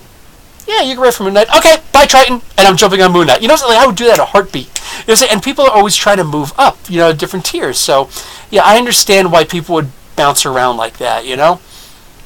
But at the same time, yeah, when they keep on changing writing, the problem that I have is that writers will leave something as a permanent change, and then it'll just be changed again. Like I said, Galactus, for crying out loud. Galactus got changed to the Lifebringer by Al Ewing, and it was amazing. And all of a sudden, here comes Jerry Duggan, just like, yeah, I would take a dump on that and just make him purple again. Like, what? There's not even a good reason for it. Ugh. I like Marvel, and I always will. Marvel's awesome. Marvel's awesome, DC awesome. You know what's awesome? Comic books. I love comic books. Every time somebody went and said in the comic book store the other day when I was helping them out packaging Justice League issue number 1, somebody was calling. I was like, "Yeah, Marvel sucks." And I was like, "I know what channels he watches on YouTube." And somebody's like, "Oh, you're a Marvel fan?" I was like, "No, I'm a comic book fan." Like, dude, that's like the best answer in the world. I was like, Professor Bell. Wow, I have all the Moon Knights. Yeah, dude, Alex Samuel Alexander. Yeah, Moon Knight is freaking awesome, dude. Def Rocker, but don't you think how many comic book stores closed because so many different heroes and some stories were corny?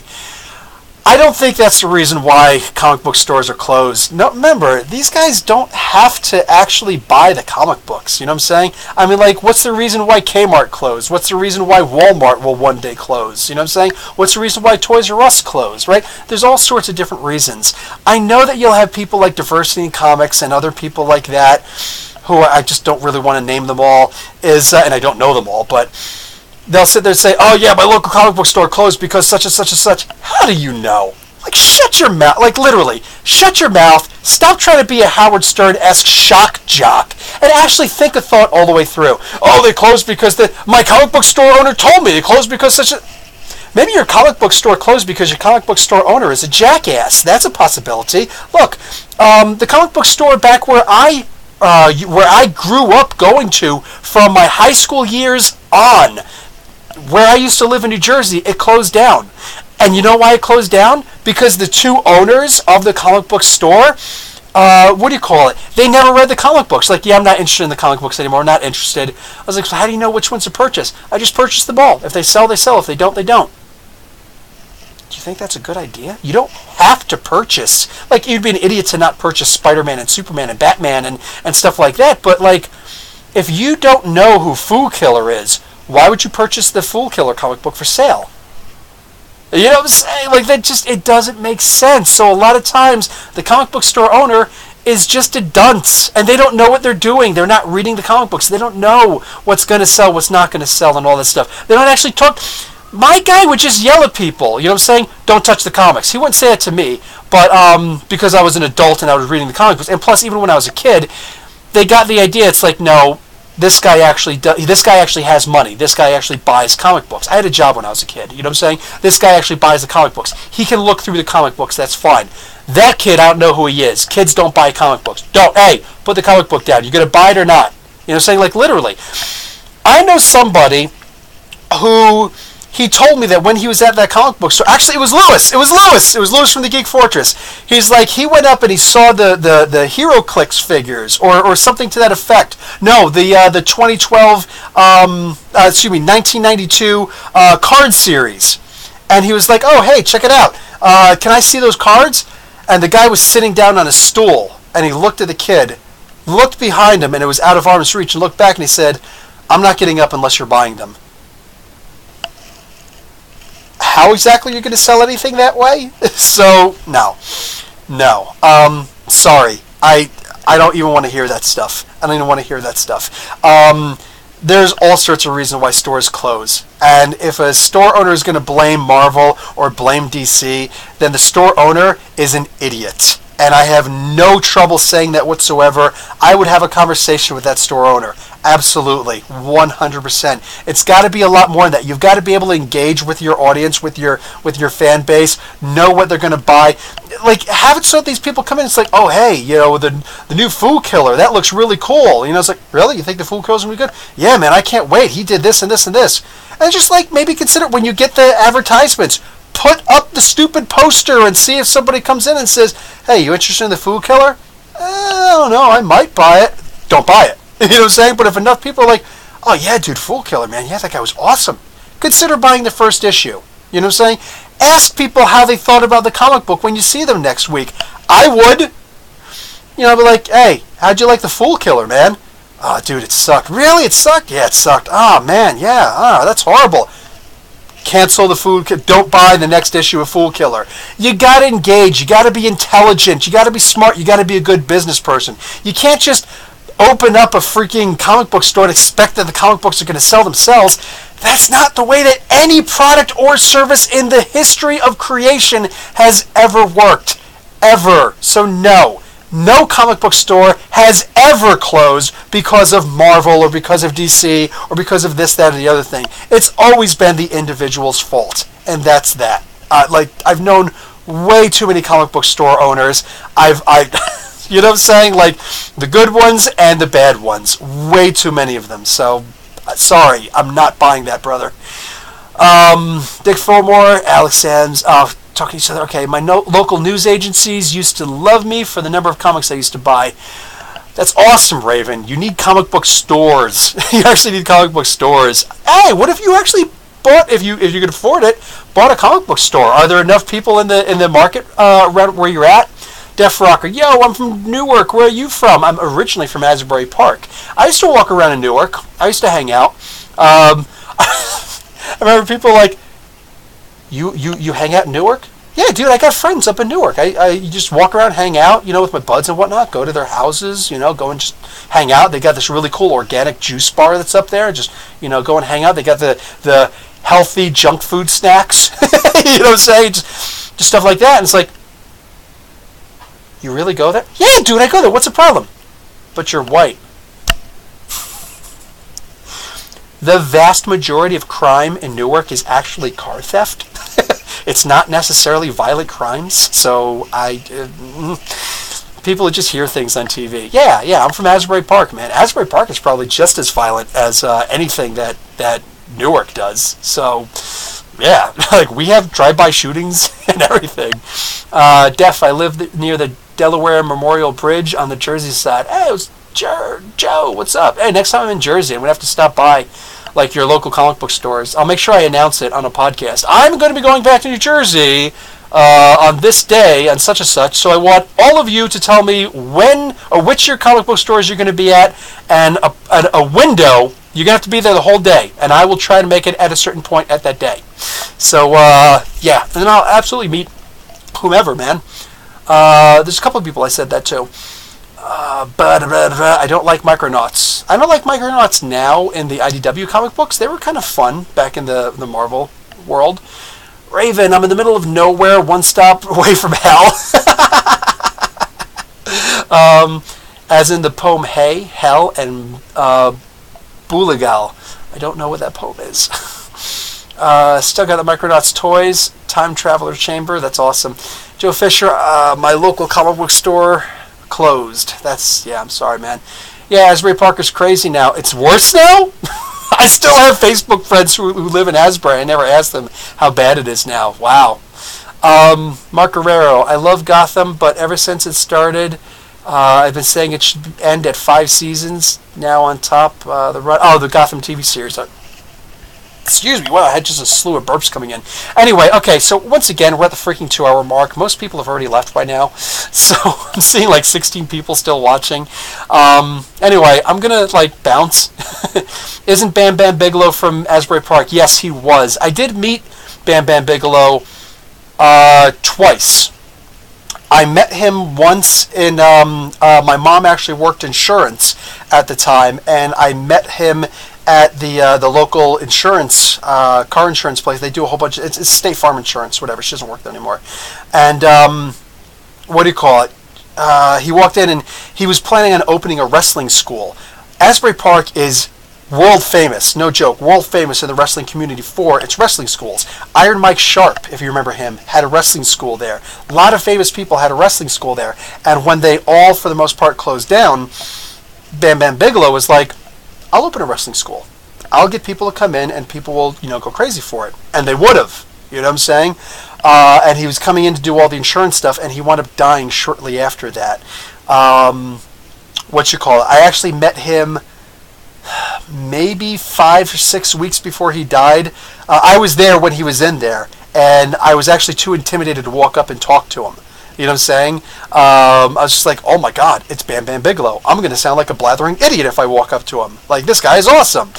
And but when I saw him in a Rite Aid, a local Rite Aid drugstore, and he was shopping, and I looked at him, and he was drunk. He was actually really drunk, so I doubt he would have even remembered it. But I walked up to him, I was like, hey, how you doing? I actually saw you. My mom is one of the people working on your insurance deal for your wrestling school. He's like, oh yeah, cool. How's that coming out? I was like, I think it's actually going pretty good. Like, I just lied because I'm like, how the fuck am I supposed to know? I didn't say I work there, dude. But anyways, like, yeah, dude, like, I'm such a big fan. I really, hope that your wrestling school is a success. I don't see how it couldn't be. Like, you are such a famous guy. Like, I can imagine people coming from all over the country, to join your wrestling school. He's like, yeah. And that was it. And I was like, all right, thank you. It's like, all right, man. And he walked off like he was so drunk. And from what I hear, he was always drunk. So, yeah, hard life. It is what it is, man. But, yeah, I actually met him. Shook his hand before. For the most part, totally cool guy. What do you call it? Actually, I used to write for a wrestling, not a wrestling column, but I used to write for wrestling, e-wrestling. So we used to write promos. All of us would write promos. We'd be our individual own wrestlers, and we would have to battle with each other. Whoever had the best promos would win the fight. The owner of the Fed would actually write out the matches, and we'd, exchange them on emails and on, Yahoo groups. That's how long ago this was. And I had a character called Big Bad Bill. BBB from Asbury Park. Bam Bam Bigelow from Asbury Park. So, yeah, I was the other Triple B from Asbury Park. So that was, anyway. Joe Fisher, thanks for the stream again, Bill, and everyone have a good night. Cryptid, been fun, good night. Mark Guerrero, what do you think is better, the Marvel Cinematic Universe or the DC Animated Universe? That started with the Batman Animated Universe and ended with Justice League Unlimited. Oh, okay, if you're talking about that era, yeah, that's a really hard neck-and-neck one, dude. But the Marvel Cinematic Universe is actually all connected, and the DC Cinematic Universe was, or the DC Animated Universe was not.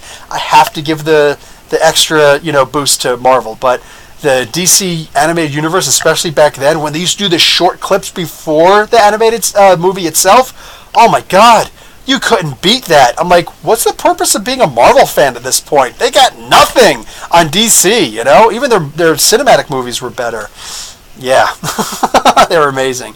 Anyway, see you later, Dick. See you later, everybody. Okay, yeah, I'm out. So, it's been really good. Another 2 hours, 5 minute. Oh my god, you guys killed me. I just want to go and eat a cheeseburger, man. My cheeseburgers are cold. My wife got to eat. My kids got to eat. I didn't get to eat. Cheeseburgers, broccoli, and hash browns. I'm just saying, hash brown patties. Man! Anyway, talk to you guys later. Seriously, as always, thanks for making this podcast what it is. It would literally just be me going, hi, if it wasn't for you guys asking questions and engaging. So, genuinely, bene grazie. All right. Professor Bill, Comic Book University. Class dismissed.